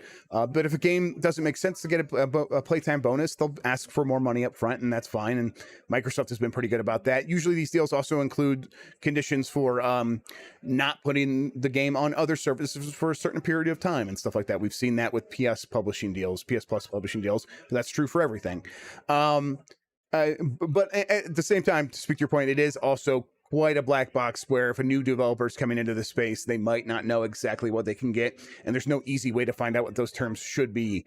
And so, yes, there's obviously going to be a chance for developers to get taken advantage of. I think that the good news there is that mostly Microsoft is willing to overpay for Game Pass right now because they have so much money to spend and they're just trying to build up their user base. So if developers start getting taken advantage of there, it'll take some time. Epic is the same way. Epic's willing to overpay right now to just kind of make sure things go good and to get that effect of like developers telling their friends like, hey, go work with these companies and put your games into these services. But yeah, that threat is definitely there. And what can be done is just more public awareness and the developers that have been through these experiences to share their experiences with one another and to talk to me by going to my Twitter account, going my DMs, and then asking for my encrypted Signal account, and then you can tell me secretly, and I will write a news story about it so other developers can find out. From Nick Turbo, what is your favorite game of the year what is your favorite game of the year that you graduated high school? Mine is Super Mario Odyssey. What? No. His is. I thought you meant yours was. His is. I got confused at the part where it wasn't a question anymore and you were answering. Okay, you're right. No, that happens. So yeah, no, his is Super Mario Odyssey. I'm like trying to put the year on him. Like, child, that makes sense. I was like, you said that. I was like, Jeff, you're older than me. That can't be right. All right, what 2004, I remember. What came out in 2005? The best games of 2001. Yeah, let's see. I was a freshman then. We would have Grand Theft Auto 3 was pretty good. Super Smash Brothers Melee was fantastic. My answer. Let's see. For 2005, Resident Evil 4 was a good choice. Shadow of the Colossus. I sure like that a Advance lot. Wars is probably my favorite game of 2001. Advance Wars. I love that. Although, did Circle of the Moon come out in 2001? Dawn of Sorrow came out in 2005. So did Kirby Canvas Curse. Man, Kirby Canvas Curse might have been my favorite game that year. I liked that. Canvas Curse is great. No, I think my answer is actually Shadow of the Colossus. And my favorite one is Castlevania Circle of the Moon because it came out in 2001 and I did not. Okay, yeah, awesome. Yeah, I mean, yeah, Resident Evil 4 is very, very good. But I actually liked the Wii version of that. But the first God of War came out in 2005. That's crazy. The first Forza came out then. Guitar Hero 1. Wow. But yeah, I'll say Shadow of the Colossus. I like that game a lot. Okay, man. I'm like, I was like, oh yeah, Super Mario Odyssey. Like, so like when did he graduate? I'm like, and I'm thinking in my head, it's Super Mario Galaxy. I'm like, oh, Nick Turbo's older than I thought. Super Mario Odyssey's 2017. Nick Turbo, you are a child. Yep. No wonder he lashes out at me immaturely. All right, from another one from Blue. Do you think it's possible that Sega someday buys out Nintendo's publishing partnership of probably Bayonetta 2 and 3 so that it gets ported elsewhere? How possessive do you think Nintendo is of Bayonetta? I think they're about to become more possessive of it when Bayonetta 3 sells like 2 million or 3 million copies. Yeah, I agree. And this is going to be the best-selling Bayonetta game for sure. So, yeah, I think Nintendo's going to be pretty possessive of it going forward. From Fresh, speaking of 3DS, are the Pushmo and Dylan series Dunzo? P.S. I showed all of my friends your reaction to my priest joke from last week. Proudest moment of my life. That's good. I remember that still. Man, Dylan's Rolling Western. I feel bad I didn't play that because people liked it. Yeah, it seems like I love Pushmo, but I think it's probably done. Yeah, I feel like Dylan, you could do something with that, but I don't know if they're going to. It's probably pretty low on the priority list, sadly. From Aaron Tonsas. Hi, Jeff and Mike. Is there any actual legitimacy to the Bluepoint / Metal Gear Solid rumors? It all feels like Silent Hill is secretly abandoned garbage that people were pushing for a few months. Nothing that I've heard is able to say that it's legitimate. Now, that doesn't mean it's not. But it sounds like it absolutely isn't to me now. It's because I mean, Nick Turbo's now saying it's Virtuoso or whatever is doing Metal. Yeah, is doing Metal Gear, and I don't have any reason to not believe that. Agreed. And and I don't think Bluepoint is making a remake or a new Metal Gear Solid game for Sony, like for Konami through Sony. That seems like too many steps. Yep, I think that's right too. I mean, they did do that with like From Software and Sony, like the Demon's Soul thing. I guess did Sony was always involved. They published with that it. in some That's right. way. Good point. Okay. Well, yeah, and obviously Sony has some relationship with Metal Gear Solid, but not like that. Not anything legally per se. Right. I think. Another one from Aaron Tonsas. Hello, Jeff and Mike. Assuming the Crystal Dynamics initiative deal is being seen as an informal tryout for Crystal Dynamics, do you think Crystal Dynamics will get to take Tomb Raider with them, kind of like what happened with IO and Hitman, or will Square view that property as too valuable to lose? I bet there's a price. I bet there's a price, but I think Microsoft would pay it, and so I think yes. I agree. I do. Yeah. I think it's gonna be a high price. I think Square Enix is gonna know they can kind of get away with one. I mean, they're not doing that much with it. They publicly stated they were never happy with the sales of the last ones. Right. Anyway, so like, why not just sell it to Microsoft? And I tell you what, Microsoft would love to have Tomb Raider. Right. You got a whole bunch of Tomb Raider games immediately onto Game Pass. A bunch of them probably are already there, but yeah, like you get them all on the Game Pass, and then you get that franchise, do something new with it, and then Crystal Dynamics has multiple studios now. Get them working on something else. Yeah, I bet they might even get like Deus Ex or something. Like, is that the studio that did Deus Ex, or is that Eidos? I think that's Eidos, but okay. Yeah, that's Eidos Montreal. Okay. They did Legacy of Kain back in the day, and I don't see why they wouldn't sell Legacy of Kain to Sony if Sony wanted it. Yep. Microsoft again. You're mixing it up again. Listen, I am. Look, you guys, listen. So Panera is fucked up. I get it, man. I get it. I really am just mixing it up now. I was even about to say like, oh, Crystal Dynamics can make Microsoft's Sony X game. No, that is right. It is Microsoft again. I am so confused. All right, guys, we gotta get this man some forks. It's like stat. Some Arby's. Yeah, forks and mac and cheese and Arby's sauce. Put the Arby's sauce into the mac and cheese. It'll be good. That sounds good. That sounds like it could work. It'll be fine. From Jedi Moss 4, any new updates on the Xbox Kojima deal?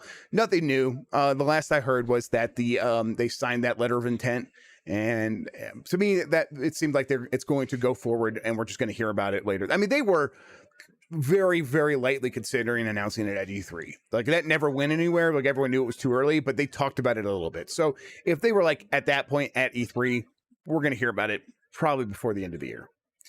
What about Game Awards? You think they're going to announce it? I think that makes it makes all the sense in the world, right? With Kojima and Jeff Keighley and Microsoft wanting to make announcements. So I hope so. It'd be nice to like just get that one out there and have that one be done, and so we can move on to other things that I've said that haven't happened yet.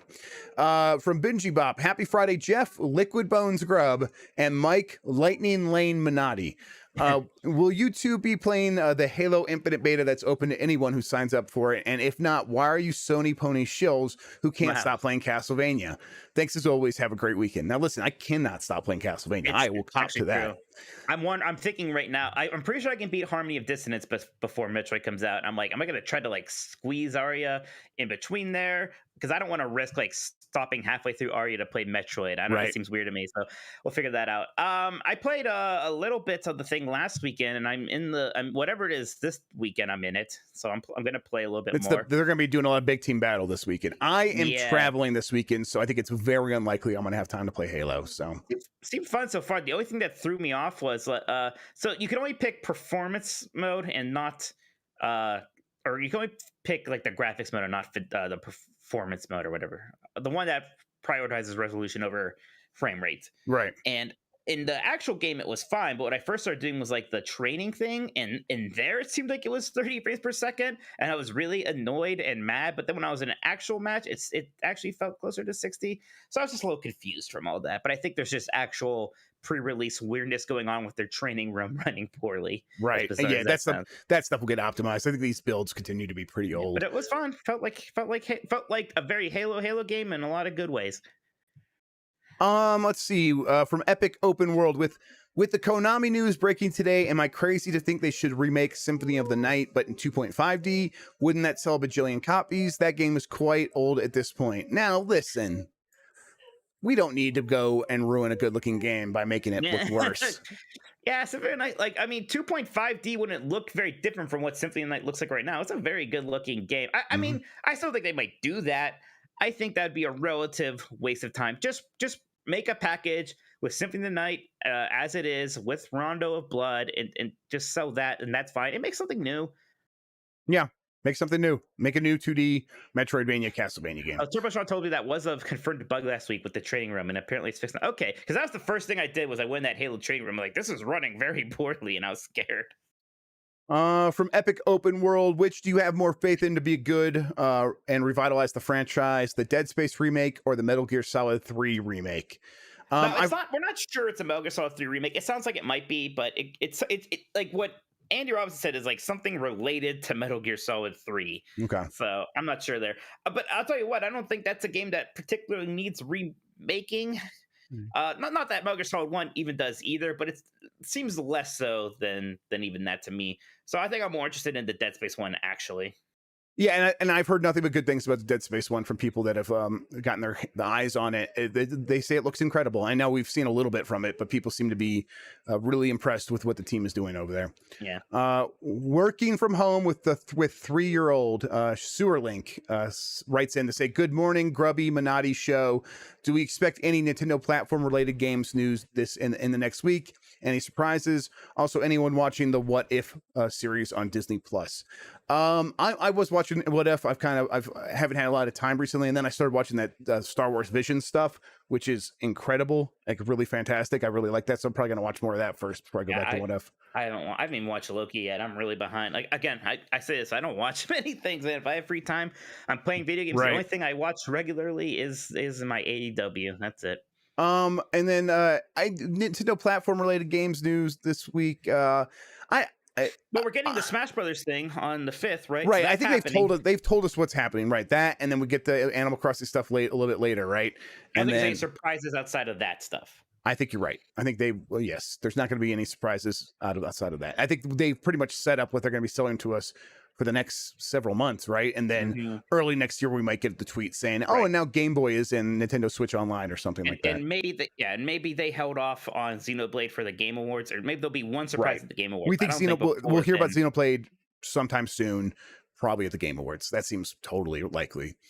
From Kanaka, have you managed to take an early look at Metroid Dread from a key provided, a friend, any possible means? How positive are you feeling about this game? Now, listen, I'm gonna try to go into a store and find one, of course, and get an OLED Switch early as well. But now, chances are we're not going to get a chance to play this game beforehand. No, now, look, I'm not going to go behind Nintendo's back and get some weird like black market code early. Right? Listen, if it falls off a truck, it falls off a truck. Whose fault is that? Yeah, but if you don't, again, we've been told we are not getting a code early. I wonder, like, do they have a time in mind for us? Like I did actually follow up with our PR guy and asked like, oh, is there anything we can do? And then we didn't get a response because I think this conversation got awkward for them. But I was kind of groveling.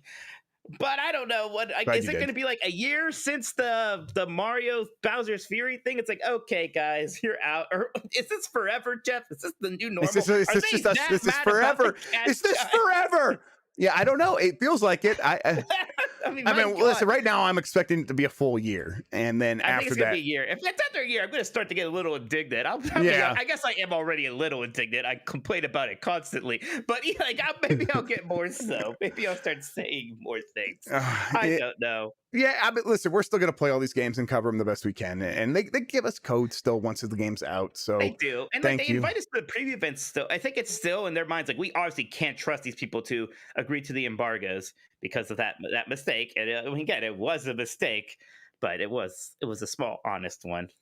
From Giggy, what up, Beefy Broheim? I was playing Dynamite Heady this week and marveling at such an amazing and unique action platformer Treasure developed for the Sega Genesis. It also makes me realize that Treasure hasn't had a new release since 2014. Geist Crusher God for the 3DS. Do you think Treasure will ever come back, or are they pretty much done as developer? My understanding was they were done, right? They're done. I mean, if they came back, like, what is that? The team that made Dynamite Heady and that made Gunstar Heroes? Like, no. Luckily they made a ton of fantastic games that have hold up often much better than any other games from those eras. Right, like Gunstar Heroes is still just fantastic to play. I want to play Guardian Heroes on Sega Saturn very bad. There's a bunch of them. Totally in the mood to like maybe go back and play a bunch of different Treasure games. I want to give Sin and Punishment another try. I'm like right there. I'm like I want to play Guardian Heroes and all that stuff. There's a Ronald McDonald game on the Genesis. Yes, an awesome game. That's actually a really awesome game. Yeah, exactly. Yeah, but I'm glad you brought up Dynamite Heady specifically. I loved that game as a kid. Like a lot of the Treasure games I didn't get to till I was older, like Gunstar Heroes, but Dynamite Heady I owned and loved that game. That game's fantastic. Let's see, from Donnie Reese. Guys, I'm so excited to play Nintendo's slightly upgraded new OLED model. Just that new vibrant screen has me wanting to relive the great Switch library like Breath of the Wild, Splatoon, Mario Kart, and more. So have you been keeping up with the OLED? Are you excited, planning on upgrading? I still have 2 pre-orders in, so yeah, I'm excited.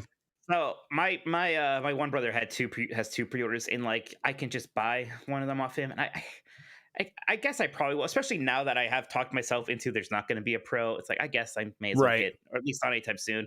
I think I am going to. I think I'm going to do that. In fact, I better tell him soon because if he needs to, actually, I better make sure the thing's coming out in a week. Yeah, I guess I'm buying it. So yeah, I'm going to. We'll see. I am skeptical of it, how much I'm going to care about it, but I think I bet that bigger, shinier screen, like you play a lot of it like in bed, right? I do play a ton. I bet it's going to make a pretty big difference. I play it almost exclusively on like portably anyway, so it should actually make a difference. You're right. Donnie continues, regarding the case of Bloomberg versus Nintendo on the matter of Switch Pro, with the OLED model being released now, do you think that Nintendo would risk alienating those upgrading this week with another revision in 2022, or do you think they hold off maybe until 2023, especially with the chip shortage? Could that extend the Switch life cycle to 2024 or 2025? And if so, is that a good thing? Well, I think right now, me and Mike are both in the same position where I think Mike is even more skeptical, but like, it doesn't seem like I have less hope for a Switch Pro than ever right now. You would think after that Bloomberg report would be like, oh, it's back on the menu, boys. But now it's like, no, the way Nintendo's coming out, I know that they're trying to sell the OLED. I know that's what they care about. And so, of course, they would say these things. But the way they're saying it makes me think that, like, they're not even certain what their next plan is for after the OLED. I think traditionally Nintendo could have released an OLED in 2021 and then release a Pro in 2022, and most people would be fine with it. But now that they're like coming out really strong and kind of in like really insinuating like, no, it's just the OLED for a while, everybody. Right. Now, if there is a Pro real soon, I think people would get upset. Yeah, now, that would feel alienating. How much would Nintendo care? I don't know, but people would get upset. Yeah, and then once we get into like 2023, it's way up in the air now because it's like they really are going to have to start thinking about what's next and how they want to approach that. And if it is a Switch Pro, like, does it have to be even more of a Switch Pro? And just you're going to be doing this thing for a while where it's like, you know, upgrading not an iPad, and that's a possible solution that they could take on, but we'll see. From Yami Seth, hi, I hope you had a good and not too stressful week. Here's my question. Do you also love it when Square does an event with almost only old trailers? Was a big pleasure today at Tokyo Game Show. Oh yeah, why doesn't Jack talk anymore about killing chaos? That's not my Stranger in Paradise anymore. Yeah, he needs, if he's not talking about killing chaos, I don't even want that fucking game, Mike. I mean, God, don't make me talk about this goddamn game anymore. It just makes I literally was so flooded with emotions I couldn't get words out. I just don't know with that goddamn game.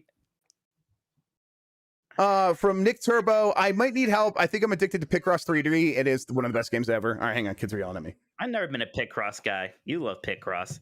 That has never really been my thing. Let me see. He's just yelling at them. Do I have time for something here? Here's for the Star Trek guy.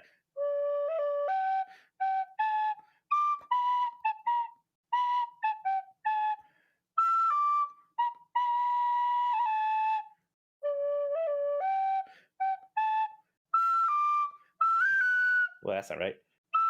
There it is.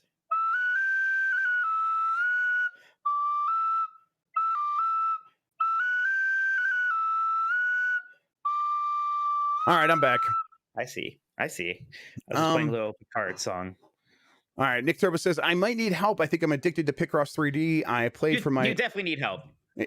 But also, it's a great game. But yeah, you need help. I played from my 3DS fully charged to it blinking red from dying in one sitting.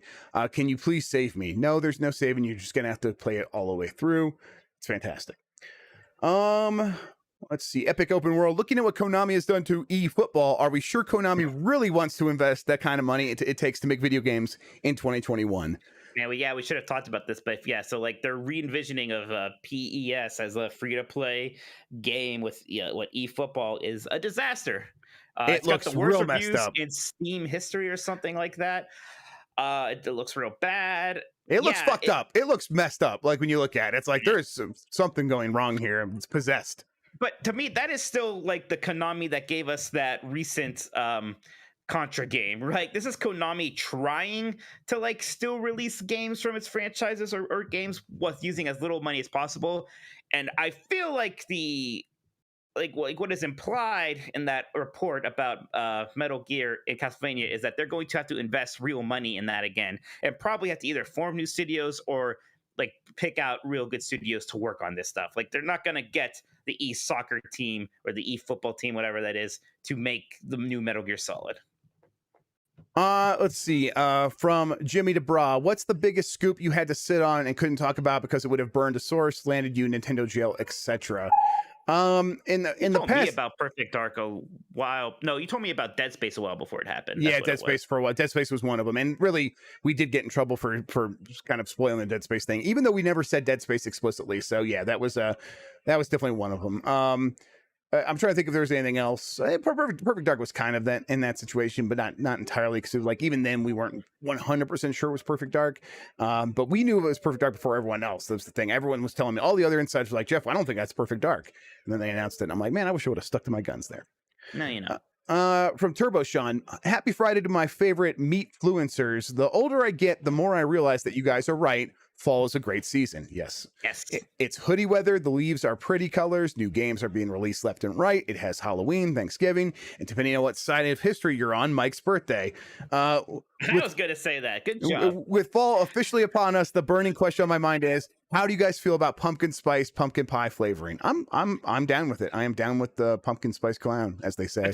It's what's funny is that I don't like pumpkin per se because I find the texture of it weird. I don't like pumpkin pie, but all of those spices that they actually flavor pumpkin spice thing with, like all the warm spices like cinnamon, allspice, nutmeg. I love that stuff. So yeah, I like my pumpkin beers and all that pumpkin ice cream, as long as there's not actual pumpkin in it.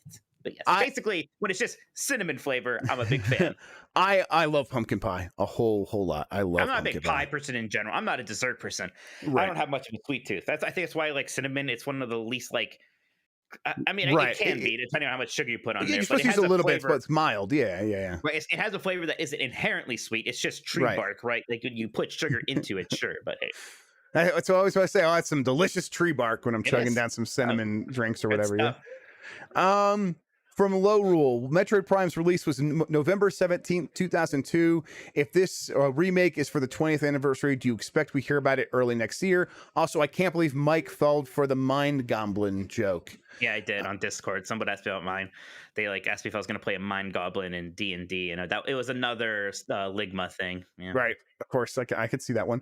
No wonder I'm paranoid and thought that studio that makes that racing game was just also another one of those shitting or whatever they were shitting in. You're shitting my chest. Yeah. From Steamer. Wait, we didn't answer his question, did we? Yes, let's add. Yeah, you're right. I was about one. Okay, so we just talked about taking a shit on each other's chest. We should probably answer the good. I mean, honestly, that's the answer: is shitting on each other's chest. Yeah. Okay. Listen, I think we'll probably hear about this early next year. Yes, I think that's right. I think if they have what's up? Oh, sorry, I didn't want me to interrupt you. I don't want that one guy to leave a mean comment to me again. No, continue. It's fine, please. Okay. Yeah, early next year, and maybe they'll wait until like the first direct sort of thing next year, or maybe it's the kind of thing they just announce in a tweet in like January. But I think we'll hear about it. I guess November is the release date, so that could be something they also just hold off until E3. I guess now that I'm thinking about it. All right, Mike, what were you gonna say? I was thinking about this, and maybe I'm being way too optimistic, but perhaps the reason why there's been such a delay between you hearing about the remake and realizing it was maybe just for the first game and now is because they've been spending that time trying to do the other two.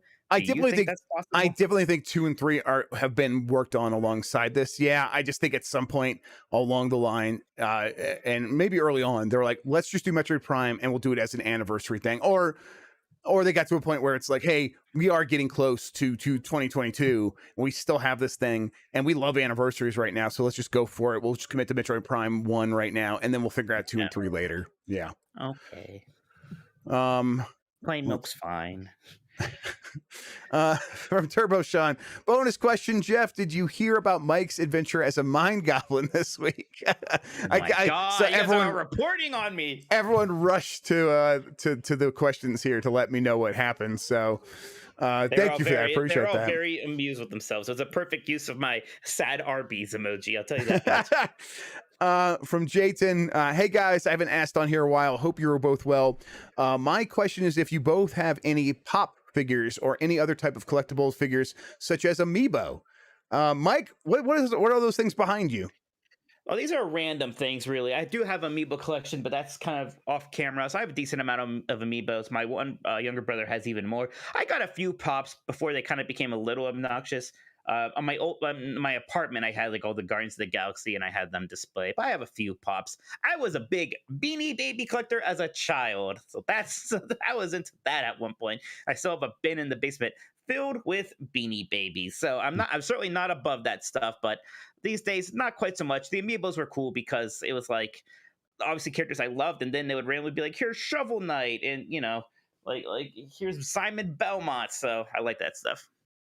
Yeah, I don't have any pop figures. That's not necessarily my thing. There's definitely some collectible things that I would enjoy, but I'm at a point where I don't have a lot of place to display them. Most of the house is dedicated to like, if there's a spot for something like that, it's going to go to kids' toys. So that's just where I'm at right now. And I actually like to collect I collect those kind of themed tiki mugs now. I get some of them from some of the bars in Disney, and Mondo will make some cool ones. They made a really cool like Jurassic Park one where it's the baby raptor hatching from the egg. I have a Stay Puft tiki mug. I have a Rocketeer one, Scrooge McDuck. So I like those. Yeah, that's fun, and that's the kind of thing I would probably just get something more either something that has a utility like that would be fun, like at a party, or something like a poster, and I would just get it. Like, I don't need to collect physical games anymore. I'll just, if I like a game, I'll get a sweatshirt, or like with like that has a legally copyright infringed printed material on it, or I'll get a poster and put it on the wall. So that's a great thing you got there, by the way. That's a good one. I know, shirt. And I feel like most people actually don't even like recognize it, but it's like just that original Game Boy logo that was on the original box, and right. That's what you had to look at to see if it had Super Game Boy support or not. Yes, exactly. Yeah. I'll post a picture of it in the awesome. in the description for people who want to see it. All right, from Louis Patelli. Hey fellas, is the GTA Remaster Trilogy gonna shadow drop? It's October 1st, and we still haven't heard an official peep about it. Sounds like that game is now coming in November. I don't know if it's gonna shadow drop though. I already compared it to the Castlevania Advanced Trilogy, and that shadow dropped. That's a good point. So maybe we're on the same path once again. We'll see. There's a chance. There's a chance.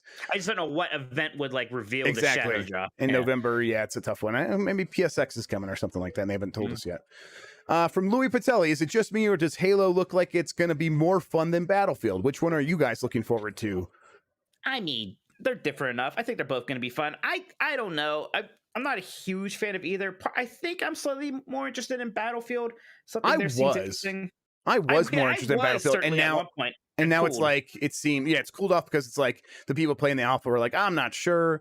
And they've delayed it and stuff. So I'm just like, I guess I'll just wait and see what people say about it, or I'll try it. But I'm not like, but at one point during E3, I was like, that's like one of my most anticipated games. And that's definitely cooled off now. And now Halo has had a lot of good showings. And I really did like my first weekend with Halo. So, but I'll try them all. And we'll see which one's the most fun with friends. There's an open beta for Battlefield coming up. So we're going to have another early October, the first week of October or something. Oh, we're in October. So like a week from now. Yeah.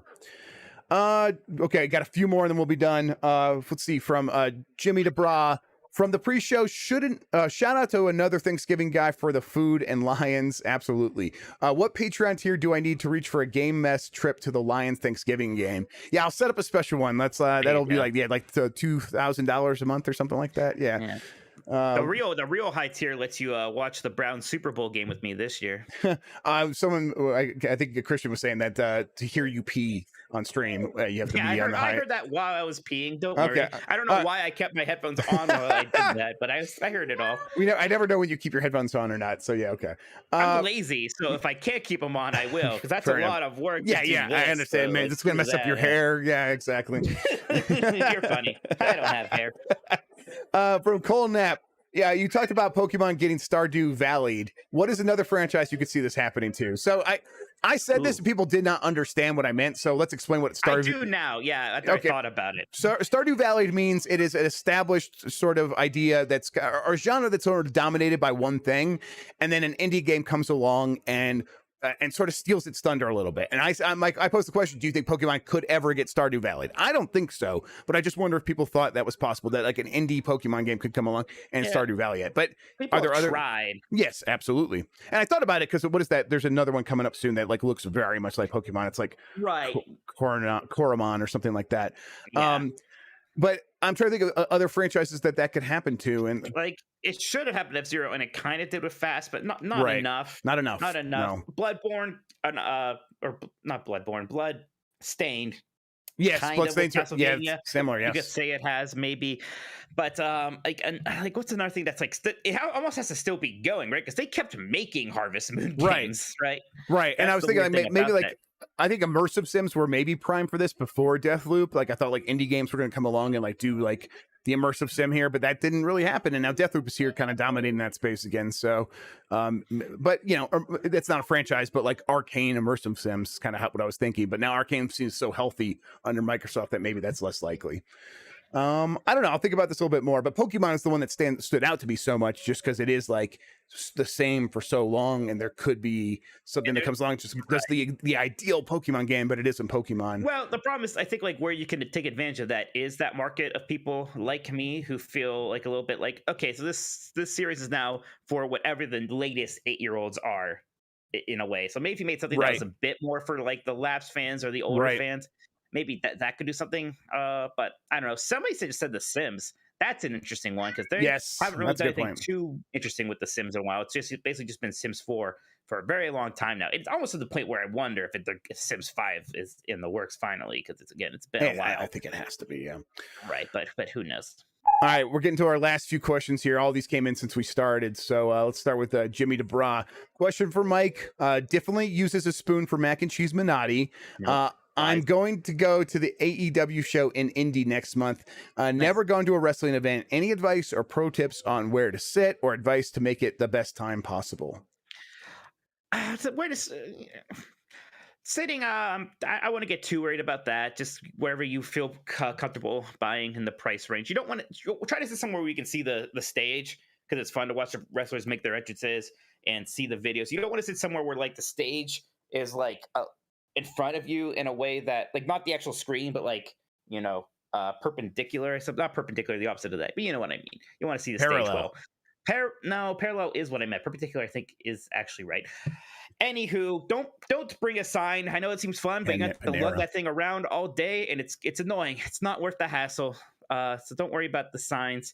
Get there early, and either I wouldn't leave early because that kind of sucks, but maybe linger because it's going to be a mess. It's going to be a mess getting out a lot of the times. But just have fun. There's no hard rules or anything like that. Just, don't make a big deal of it. Just it's a big event. Just go and have a good time. Yep. Let's see. Sosuke, with the holidays ramping up soon, there are reports of there are reports that major electronics such as gaming consoles and TVs and other popular stuff is going to be sold out well before December.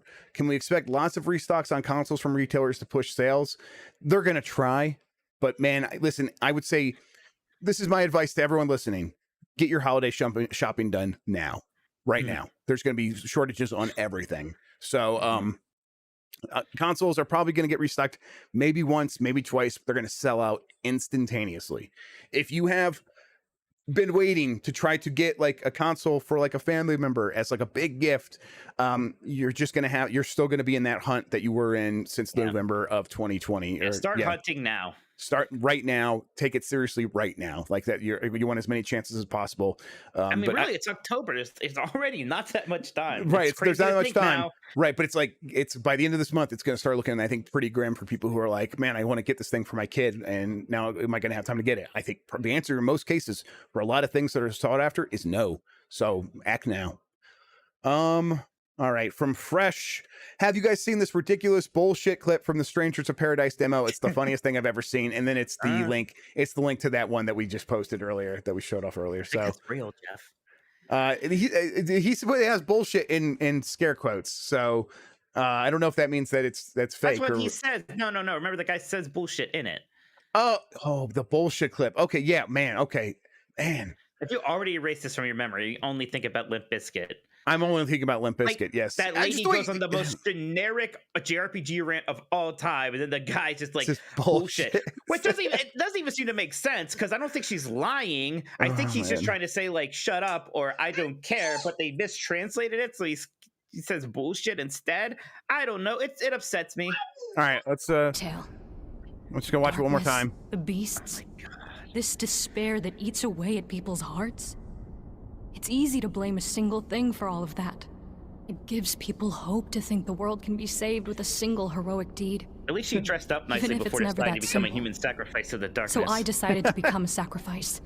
I offered myself to the darkness and prayed to become chaos, hoping some band of heroes would defeat me. The band of heroes is Limp Bizkit. To this empty dream.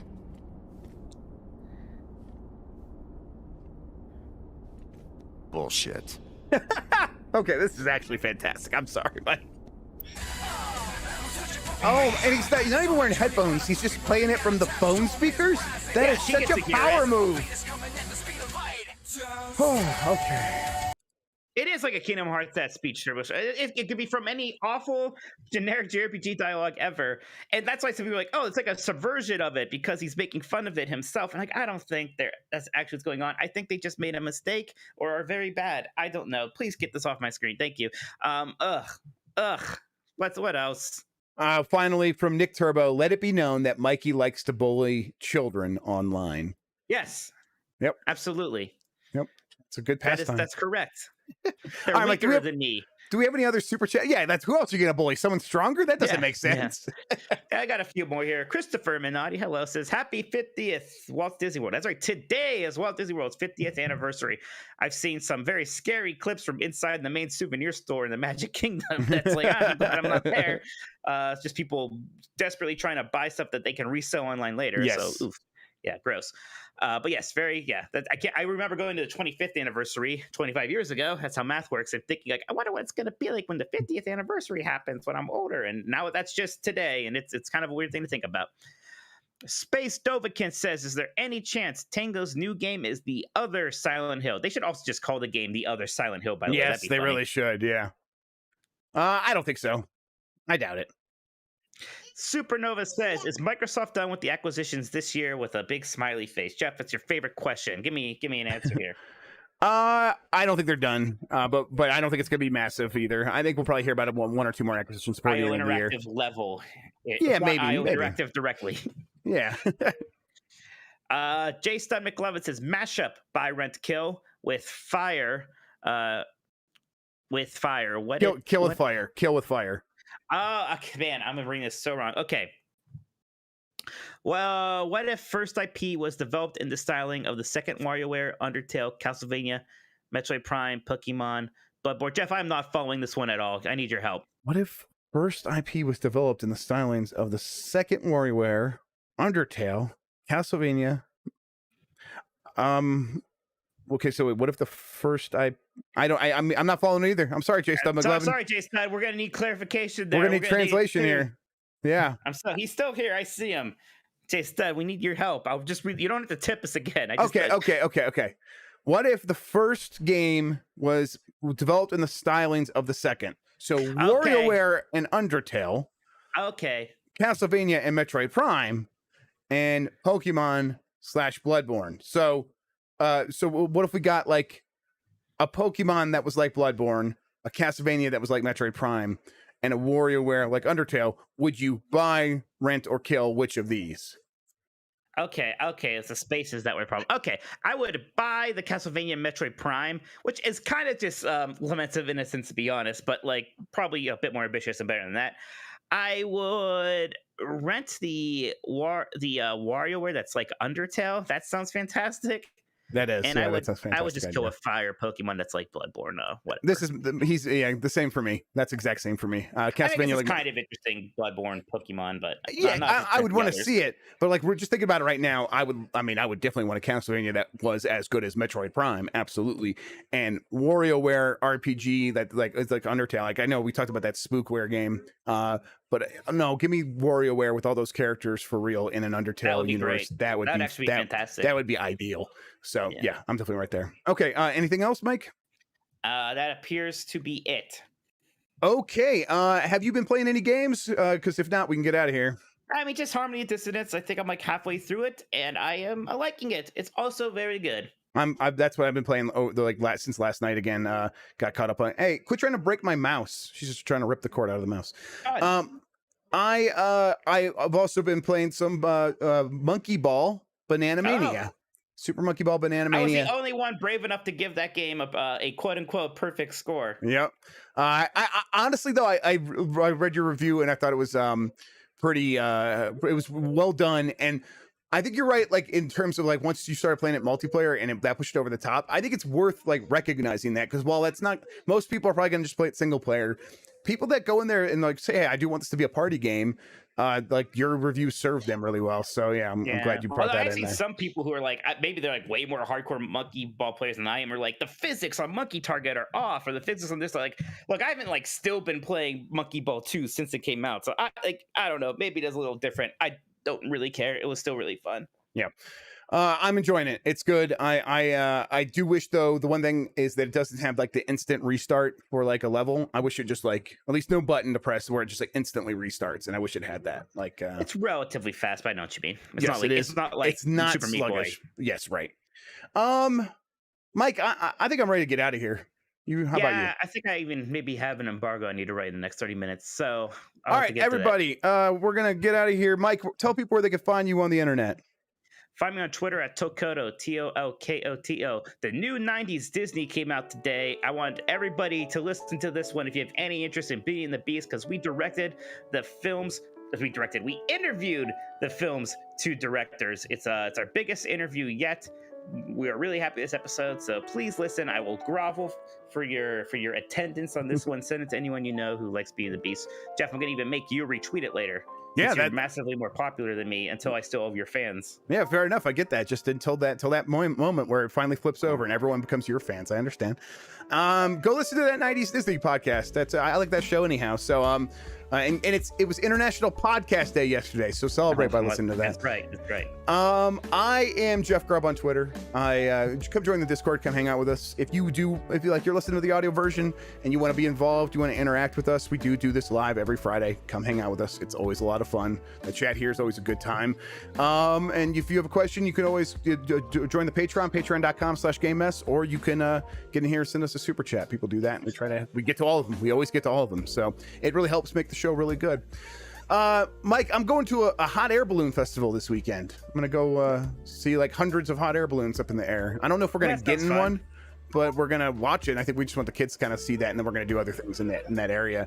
It's gonna be a pretty lengthy drive, and I'm looking forward to that too, because I actually like road tripping in the minivan now. So the kids don't drive you crazy in the car? Are they like well behaved in the car?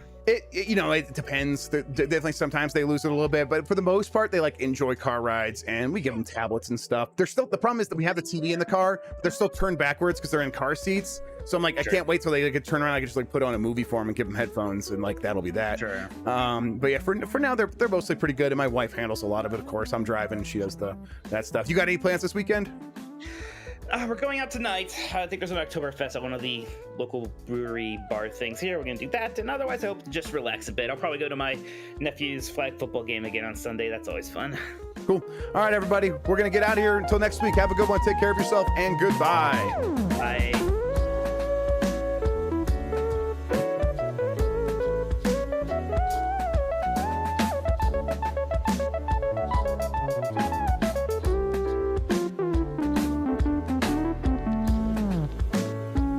Chaos.